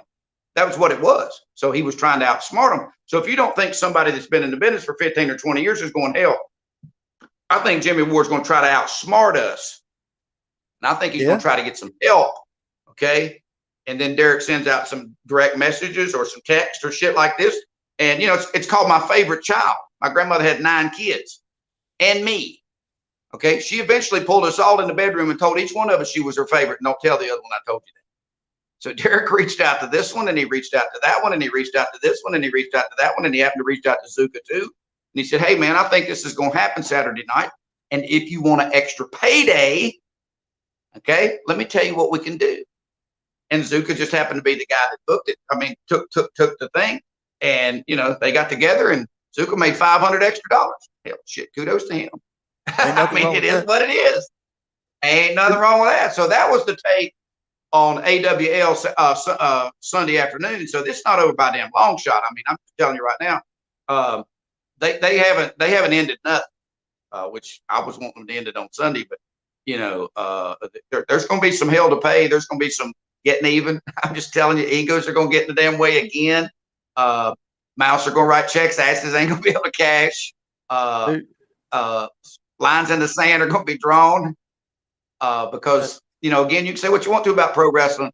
Egos, okay, and money rule the world. From the White House to the wrestling ring. They do. Okay. Yeah, from the White House take. I don't know what your take, what you wanted to add or whatever, what your takeaway was. And again, I may be 100% wrong, but that's how I think that Derek was able to get to Zuka. He didn't say, hey, he's going to contact Zuka. Hell, nobody would know. I agree with you. Zuka was in Charleston on Saturday. So nobody knew he was coming up there on Sunday. I wouldn't think other than Jimmy Ward. So Derek reached out to a bunch of people and laid out the picture and said, hey, if he happens to call you, I've got 5 slick $100 bills waiting on you. Shit, I took the money. I can't blame it. Right. Now, it is what it is. The way I look at it, you mentioned money rules the world, and I agree with that. You said from the White House to the wrestling ring. I'm going to say from the White House to the trap house, and they're pretty much the same fucking thing. Right. But that's my opinion. Bunch of drug dealing bastards, all of them. Anyway. But I think something's coming up, December the 3rd at Pro Wrestling Union? Yeah, there's a show December 3rd, Pro Wrestling Union. There is one. I don't know what's going on because I'm not privy to that. I guarantee you that if they don't, if Cole doesn't just squash it all together and tell guys, to stay away from the building or do whatever, I'm seeing some shit going sideways there. And like I said, I'm seeing Jimmy Ward trying to get some damn revenge, but he just got outsmarted. I mean, that's just the bottom line. It is what it is. He did. He looking at it, if he was legitimately injured, okay, and they did what they did or whatever, I think it's the damn whatever. But Jimmy tried to outsmart them, and he got outsmarted. So Jimmy's got to get some revenge, okay? And Derek Vanderford on that day was the smartest guy in the room. He was. Jimmy Ward chimed in to say that Derek is a bitch. Thomas Scott said Manny Fernandez would have sold his mama for a payday. Well, I'm trying to tell you that absolutely. And if you don't think he told Derek Vanderford how to do it and sell his mama for a payday, you're crazy. Jimmy Ward said him and Zuka both now have bills in collection. Jason Mater Robinson chimed in. He said, yikes. And then he said, doot, doot, doot. I don't know what that means, Mater. What the hell that means? Okay, here we go. I got no fucking clue. Yeah, no clue. But all in all, I think it was a great weekend for the fans. It was a great weekend for the wrestlers. I think on both shows, I saw a bunch of wrestlers enjoy what they're doing, because I've seen guys show up at some shows just for the money because of the promoter's a dick or whatever and all this other stuff. And, they're just miserable. Jimmy's got them a great place, feeds them, which is more than some damn promoters do and don't pay them.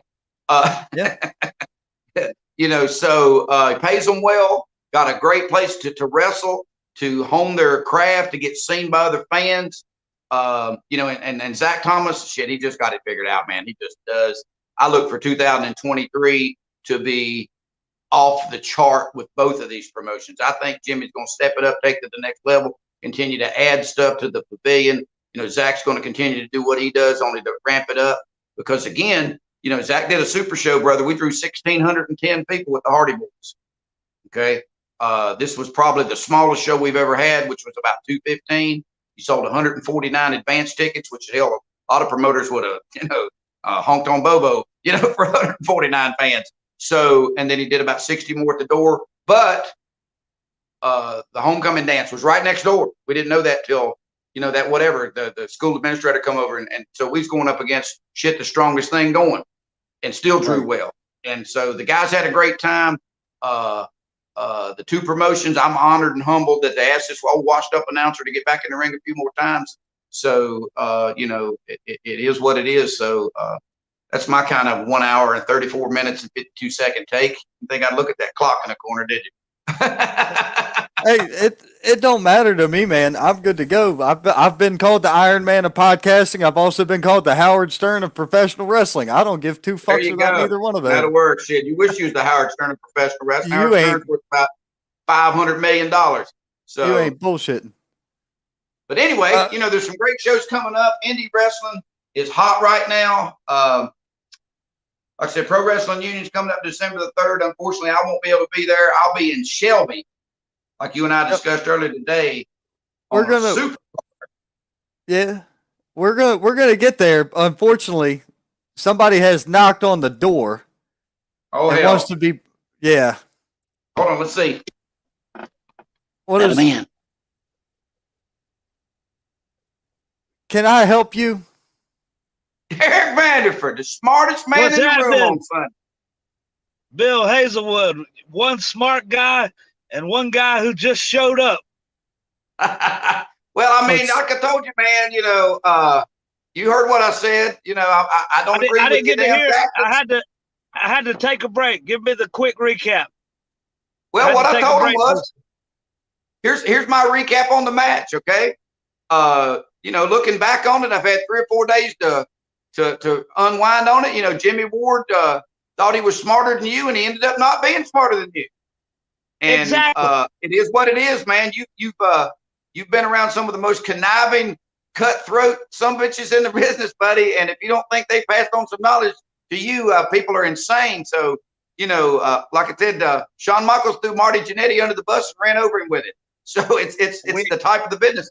And I ain't asking you to divulge what you did, but I think you did this.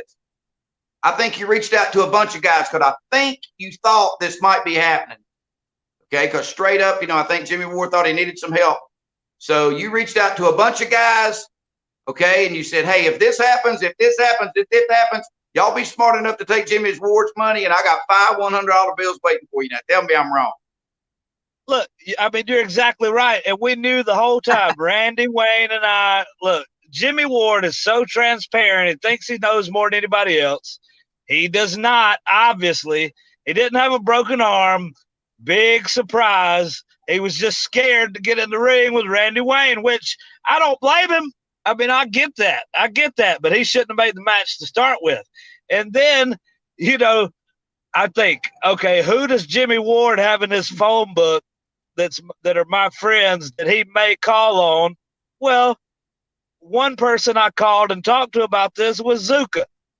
And Zuka told me, hey, you were right. He's called me. I said, okay. Well, you know where the money is. And I heard people saying after the thing, said, why would Zuka and Randy Wayne fight like that and beat each other up? And he's with you guys. Well, did you ever see the sheep herders? Did you ever see? Yeah, some guys don't mind getting beat up for the greater good. But Jimmy Ward was scared to death. Came out with a sling on his arm, like you can imagine what I think he is, and so he got what was coming to him. He was in there crying in the ring. Who did that? Who did that? Well, now, and again, I told Ron that,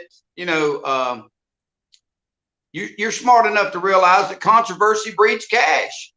Now, for a fact, now Jimmy Ward's going to try to get even. Now, you know that, don't you? I hope he does. He does. Absolutely. Can't wait. I agree 1,000%.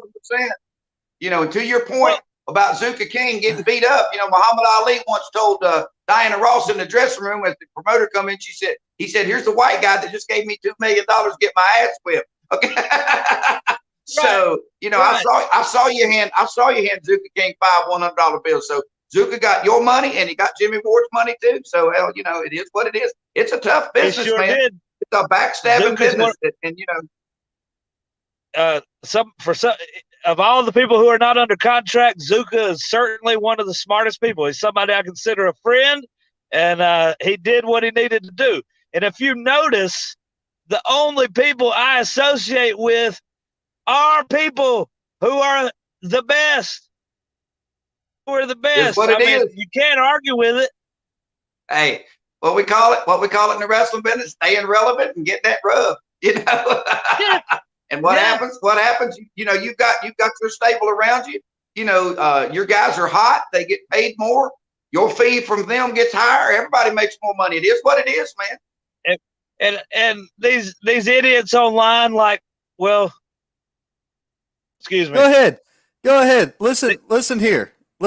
They're like, You've why would heard my anybody show. listen to?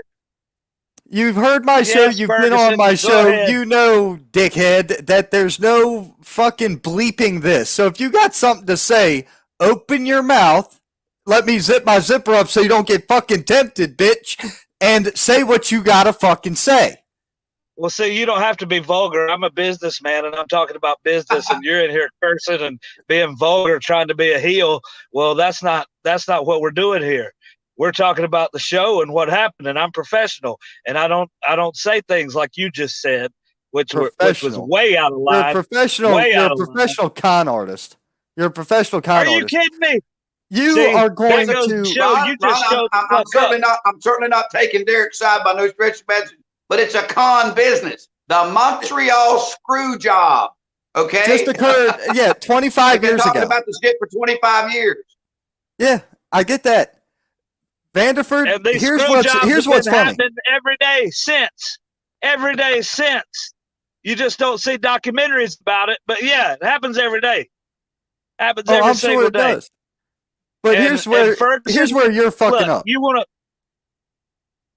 You ready? Go you ahead. ready for me to tell Go you ahead. where you're messing up? You're so arrogant. You're so arrogant and pretentious. There, I'll use big words. Wait, hold on. Let me go get you a copy of Webster's, or you can use the gimmick you got in your hand called a cell phone and look the shit up. But I'm telling you what I know. You're so arrogant and pretentious that you are going to get too cocky and you're going to mess up. And when you do, you're going to pay. And you're probably going to pay in vials of blood. And it's going to be hilarious. And I don't give a shit whether I'm announcing it and telling everybody to look at this jerk off over here, knocked out bleeding in a pool of his own piss, or if I'm the one with a camera capturing the image of you soiling yourself. It makes no difference to me. Hey, keep that camera rolling, brother. Look, they can get in line all they want to. I was being told that I was going to get my comeuppance and blah, blah, blah before you knew what a headlock was, baby. And it hadn't happened yet. Well, like I said, I think personally that, you know, the pot got stirred more. Certainly nothing wasn't squashed. These guys didn't shake hands at the end. So, and, you know, again, Derek Vanderford's smart enough to, you know, to keep things going, to keep shit rolling. That makes money. That makes money for everybody. I mean, the business is what it is. You know, he's got himself surrounded by a bunch of badasses, you know, and, you know, it is what it is. I mean, the bottom line is, Derek, I mean, again, I'm not your friend. I just tolerate you just like you do me, but you outsmarted everybody on Sunday, brother. You really did. You know, I mean, it just happened that way. I take it as a compliment. Look, I've always thought you were very smart and a very good announcer. You just talk a whole lot, but hey, that's what happened. That's what you're supposed to do because that's your job. But Ferguson up here always wants to down me. It calls me this and calls me that when I come on the screen. I just realized you're talking about Ron. It's Emerson. Yeah. Okay. He's not smart enough to remember that. That's he ain't smart enough to remember that. But here, since you're about business and you're about a businessman, let me help you out real quick. You're going to get too close and you're going to get involved in some shit. I'll make it a point, Vanderford, to shove that microphone up your ass so that everybody kicking the shit out of you makes a new track beat. We're going to record that shit and call it Vanderford's Ass Stomp. And it's going to be a Billboard Top 100 hit of you getting the shit kicked out of you. I wish you Produced would, right because from a I wait to microphone see being that. shoved in your ass. I wish you would try it, Ferguson, because I know what's called a sugar hold, and I'll have you sucking your own dick, boy. How about that? Oh, Yeah. no. Yeah, how about that?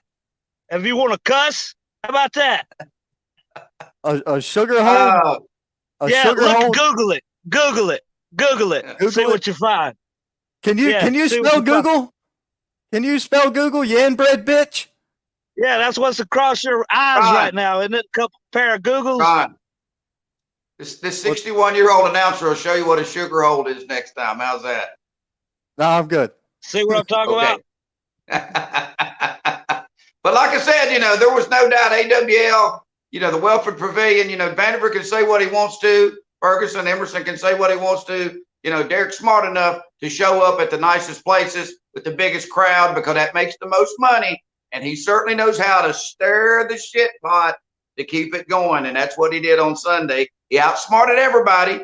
Jimmy Ward's a great guy. We talk almost every day. But I'm telling you, 6 years experience. How long you been in the business, Derek? 2022, 23 years. There you go. That was 6 years in the business versus 23 years in the business. That's what it is. You saw it coming. You reached out to a bunch of people and said, hey, if this happens, I got some money waiting for you. Zuka called you back and said, brother, it happened just like it's going to happen. And shit, it went down just like it went down, man. It just did. So, I agree with part of it. You know as well as I do, there's going to be some repercussions. There's going to be some stuff down the road, but it is what it is. Just like we saw this a mile away, I see them coming. You can call them repercussions. Yeah, that something. They're going to try to do something, this and that. I can't wait. Have you seen Randy Wayne? Have you seen? Look, any of the guys I manage, Chase Emery, Christopher Prince, the people I take on a night-by-night basis, even some of Ferguson's friends up there. Look. You only see me with the best, and it's been that way my entire career in this. I agree. Entire career. I agree. Only see you with the best. Yes. Dispute it. See you with the best. Dispute it? Yeah. Oh, yeah. Hold on. Let me check my TV real quick. Who was most recently on my DVR? Because it damn sure wasn't any motherfucker that runs with Derek Dickhead Vanderford. Ain't that about a bitch? Well, you only run with the best. They ain't on TV, are they?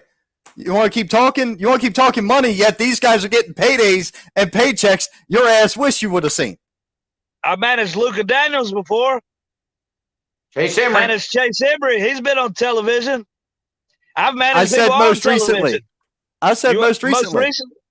Most recently. Well, Luka Daniels was on there. I heard him bragging about it on the microphone. He's changed his attitude and wants to brag about getting his ass whipped on Monday Night Raw, which is stupid. But yeah, he was bragging about it the other day. Well, that's television. That's money. Yeah, I managed him before he got stupid. So there you go. Well, currently he's making a whole lot of money under Michael King and King Enterprises and the World Elite. He's making a whole lot more money with that. It is what it is. It's a cutthroat business thing. Guys, he's making so in other words, he cut the dead weight. Here's the thing. I hope Michael King lasts. I hope he gets a big stable. But here's the deal. I'm just telling you, the faster you learn this, Ron, the better. Michael King goes out of business, they'll jump right back over to Vanderbilt. Trust me. He's been around 23 years, brother. I mean, it is what it is. All the time. And I got no problem with Michael King. I hope he's successful too. I got no problem with Michael King. He's a good man, smart man. I haven't seen a whole lot of his work. I haven't heard him talk a whole lot, just maybe one time. And I've seen him manage once or twice, but I've talked to him personally. He's a smart guy, and I hope he does great. But I'm sorry, he cannot do what I can do. Proof's in the pudding. I didn't say. Yeah, proof's in the pudding. He's got guys right now who are on TV, and you've got guys in catering. Those guys right now that are on TV, when they compete with the guys I manage one-on-one, what happens? Pro Wrestling Union we talked about, AWL, whatever. Look, the guy I'm sorry, managed I is missed the the part only where that real, was relevant. the real heavyweight champion. I managed the real heavyweight champion. When I picked him up, he was in the second match against Jimmy Johnson, and now he's the champion of the whole damn place.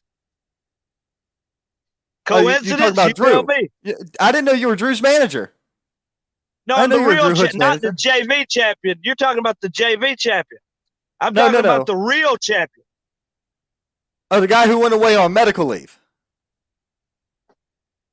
The guy who, just now is starting to come back wrestling. He's been gone for 6-8 months, whatever. Yeah, unfortunate. Sucks it happened to him. Well, let's set it up.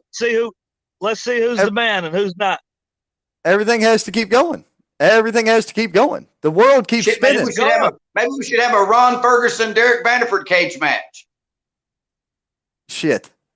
Love to see it. Who would want to pay to see a disabled person fight a retard? I don't know how that would work out. I don't know. They watched me and James McCone tear it down in the cage match before. That was a retarded person and a disabled person. I'm not disabled. I am, dickhead. That's why I don't do so much. I'm fucking disabled, you tard. That makes you the retard. Excellent. Great job. Ron freaking Ferguson, the show that everybody's watching. Wow. Oh my goodness. Huh? I had to educate motherfuckers at one point or another. I had to educate them. They had to learn. Anyway, guys. You got all this field here, but you got the mountain right here. What's going on? Derek, are you going to be at Pro Wrestling Union on the 3rd? I certainly will. I'll be in the corner of Christopher Prince, and he'll win again, just like he did the last time I was with him. And he is the future of Pro Wrestling Union. Have you guys seen? Do you follow him on social media? Have you seen what he looks like lately? Right. Christopher Prince was making that transition long before you got involved. Is that right? Well, maybe you should ask him. Maybe you have him on here. Ask him about that. I've talked to him before you were there. I saw the transition coming. I saw it building. Before I was where? You haven't talked to anybody before I was there, because I've always been there. Oh, Jesus Christ. You just showed the fuck up. I just showed what? Are you going to be at Pro Wrestling Union on the 3rd?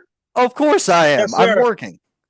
Well, unfortunately, let me put myself over since you motherfuckers have hogged everything. Okay. Oh, no. Well, I'm about to eject. Unfortunately, I'm going to be in Shelby, North Carolina at the Shelby High School, card headlined by Mr. Anderson, Carlito. You're going to go over that. And America's Most Wanted. Well, hell, I didn't know. I thought y'all were going to fight right here. Hold on. Let me eject the reject, and then we'll handle the rest of our business. Vanderford, best of luck. Go cut another fucking promo in your car, you indie goof. Damn. All right. Let me guess. You don't like Derek Vanderford. That rat bastard. Jesus Christ. All right. Anyway, let's discuss some 8 shows. I got to go to bed at 10 o'clock.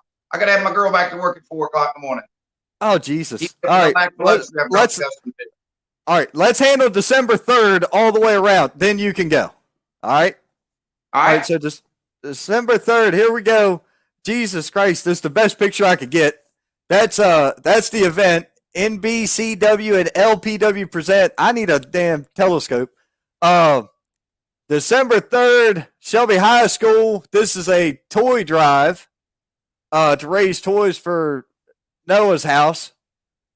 Well, the reason you can't see all those guys, if you look at it in the smart way from a promoter's viewpoint, he's got 34 sponsors on there.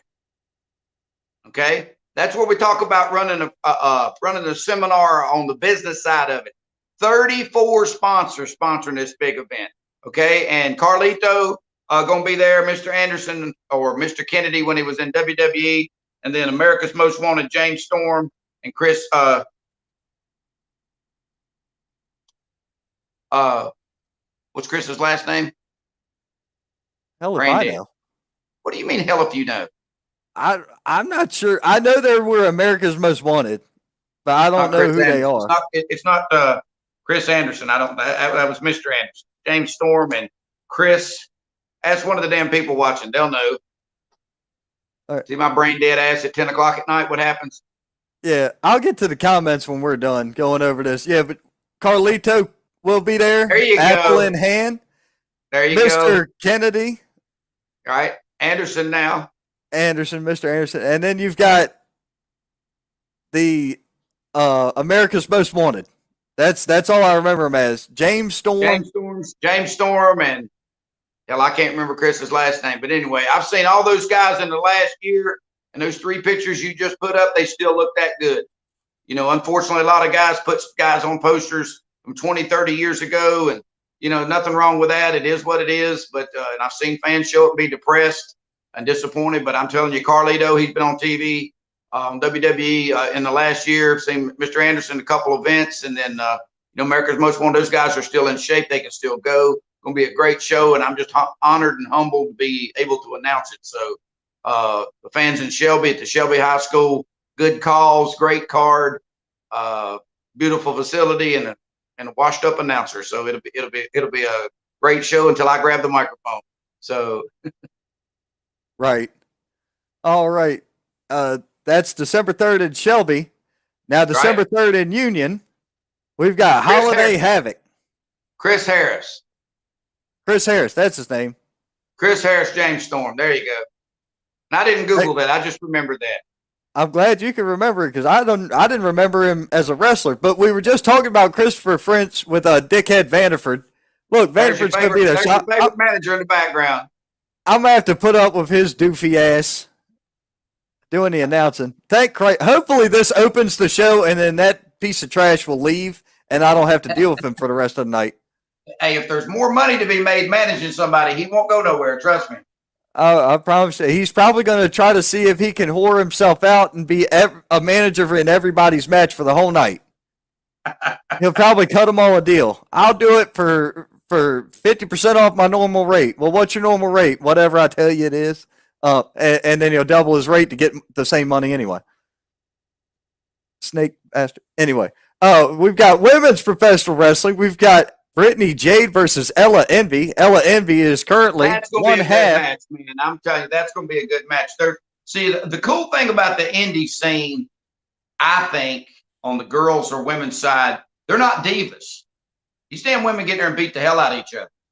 I mean, they really, really do. I mean, a tough woman in the wrestling business has to be tough. I mean, they just are. And even on the WWE level, they're tough. Don't get me wrong. But they don't call them divas out here. I just don't call them divas because if you watch these women's matches, a lot of times, man, they steal the show. They don't call them divas nowhere no more. Period. Oh, okay. That hasn't been a thing for a long time. They haven't called them divas in forever. It's called you 28 years old. A long time was 6 months ago to you. Dude, no, what day is it? I'm about to be 37, sir. I'm turning 30. Yeah. I know, I'm behind you. You're only older than one of my children. Still, that says something. That's why you and I have such a good rapport with each other. Yeah, I'm old enough to be your daddy. That's right. I got 2 kids older than you. Yeah. Anyway, what's the rest of the card in Pro Wrestling Union? Look at this. Oh, shit. Here we go. 2 grown-ass men, buddy, right there. Hell 2 bulls. I can't wait for that. Mitch Robertson and Antonio Morgan. Man, that's great booking right there, buddy. That is going to be a just slugfest, and I am here for it. We have already talked about these guys earlier this evening, but we've got the Heat Seekers versus the Hard Killers. They are challenging them for the Pro Wrestling Union Tag Team Championship. I got you, man. The Heart Killers, they come together. What is that guy? Locally hated, and then the smaller guy of the group, man, built like a damn bodybuilder. I mean, he's in shape, man. He's transitioned up and gotten in shape and added some bulk and some muscle from when he first started. I don't know whether to call him Chief Django or New Django, but that's Tommy Django and Chris Vallow. Absolutely. Yep. Locally hated Chris Vallow and Django. That's right. Yeah. Chris Vallow is still up there in my top 5 heels in the region.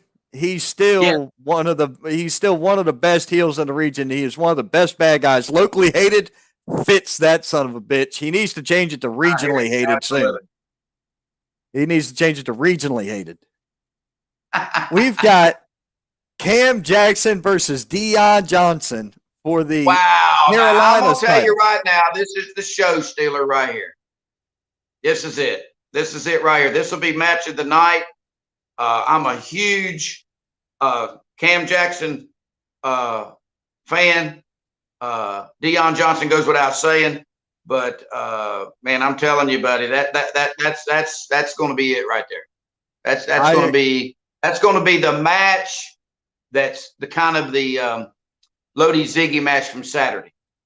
That'll be guys that get it. That'll Cam show Jackson guys. Is one of the best talkers in the region. No doubt. He's one of the best workers in the region. No doubt. And I don't care whose feelings this one hurts. He is criminally underrated as a performer. Oh, no doubt. Absolutely.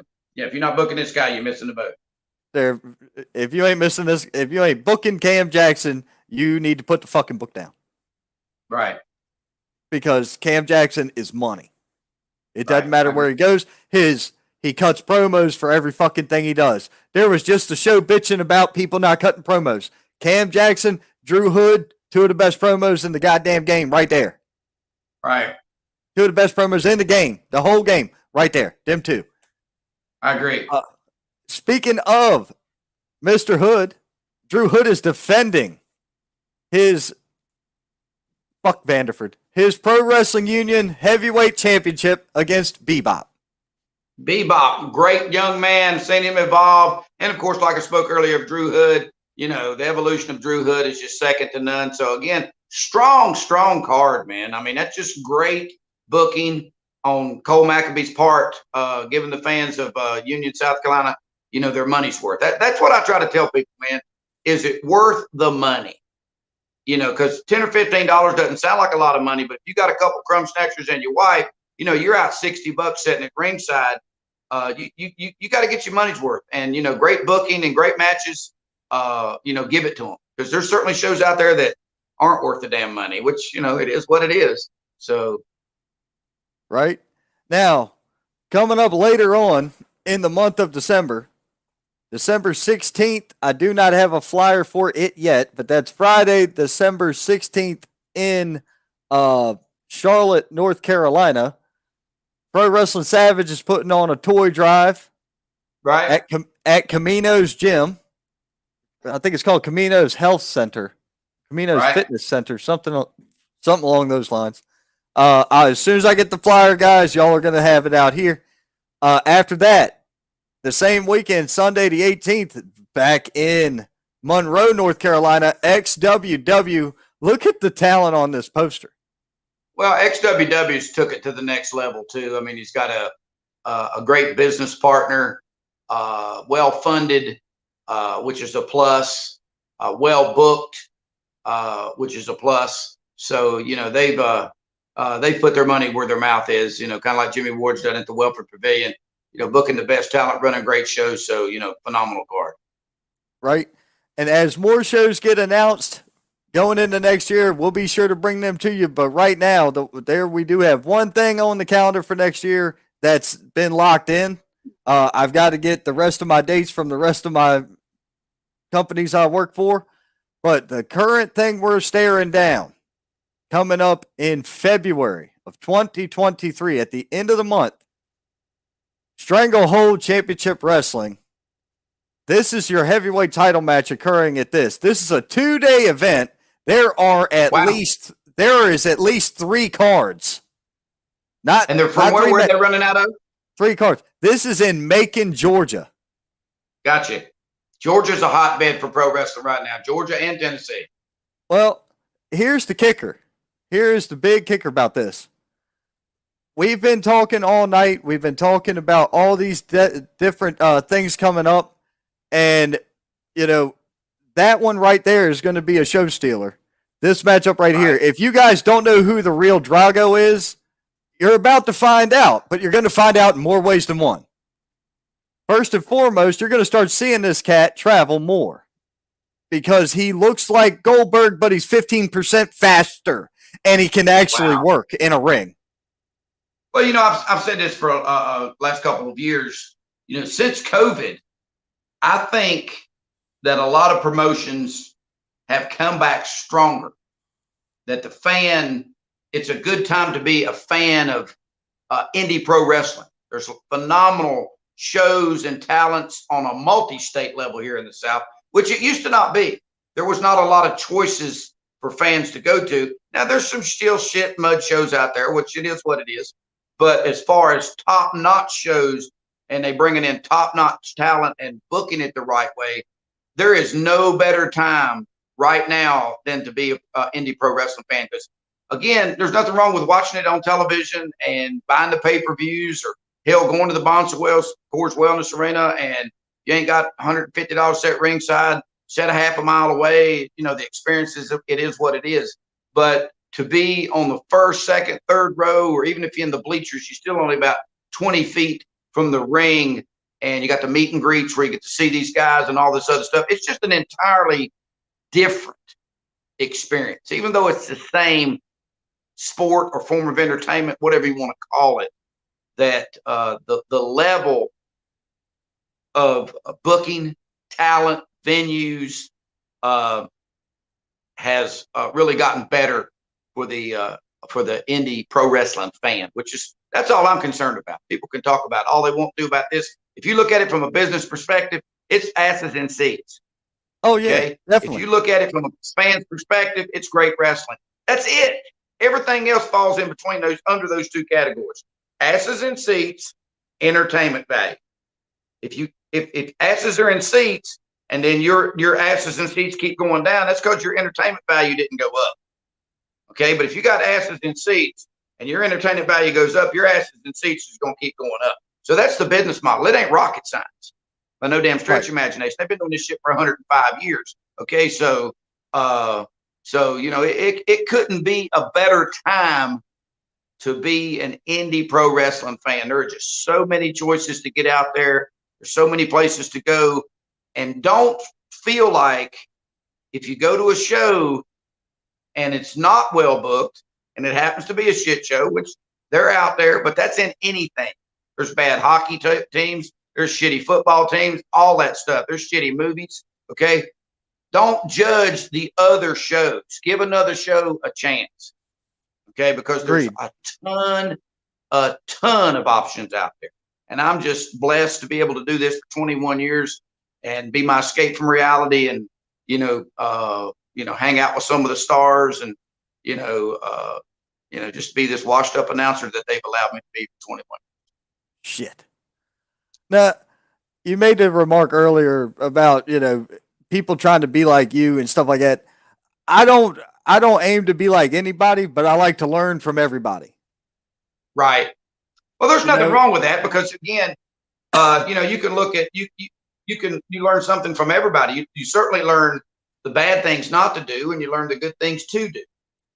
Exactly. But it's just like I said. Pro wrestling has evolved into this, and I say this again, and I'm gonna close it out with this because I get my old ass to bed. People want to be entertained, and they want to forget about their problem. Right. And if we bring them in and we give them their money's worth, the value, and we entertain them, they don't care if it's by the cameraman, the wrestlers, the announcers, all of it's part of it. Okay. They forget about their problems for 2 to 3 hours. They want to come back next month and forget about those problems again. Okay. But what I'm saying is there's enough options out there now that hell, they can forget about their problems every weekend. Okay. Because there's people that'll drive 50 or 75 miles to see their favorite country and Western act or their favorite, rock and roll act. And they'll certainly drive 50 or 75 or 100 miles to go to WWE or AEW, but bang for the damn buck. If you find a good indie wrestling promotion, you need to go back and back and back again. You can't beat it. 10, 15, $20. And, the bang for the buck is just, you just can't beat it. But anyway, it's 10 after 10. We've talked for 2 hours and 10 minutes. Last couple comments, and I'm out myself.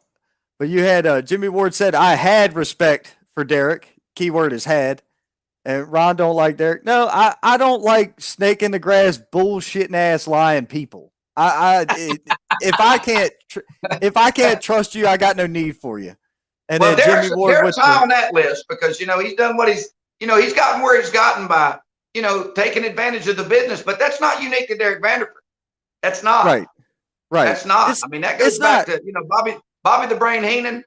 Okay, he latched his damn wagon on all the champions and got rich. So it is what it is. It's the business the way it is. So Well, that's one of the things here. Michael King said Jimmy Ward is laughing, and Michael King also said iron sharpens iron. Jimmy came back to say, Derek, you crossed one of King's entities. That's not good business. No, it's not good to cross one of King Enterprises entities. Yeah, man, that means I've got the support of all of KE and World Elite.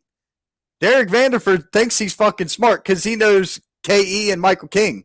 He doesn't know about World Elite. He doesn't know any of these fucking guys. He will. Yeah, but I'm gonna tell you a little secret, Ron. What's that? You don't have to like him, but Derek Vanderford is smart. He is. 23 years in the business. You're not a dumbass, okay? Not saying I like him. Not saying I don't. I just tolerate his ass, okay? But Derek Vanderford is smart. Oh, I'm not saying he's not smart. I just said he's a jackass.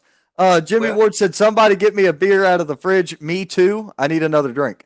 That's it. Thomas Scott said, I know Christopher Prince when he started training.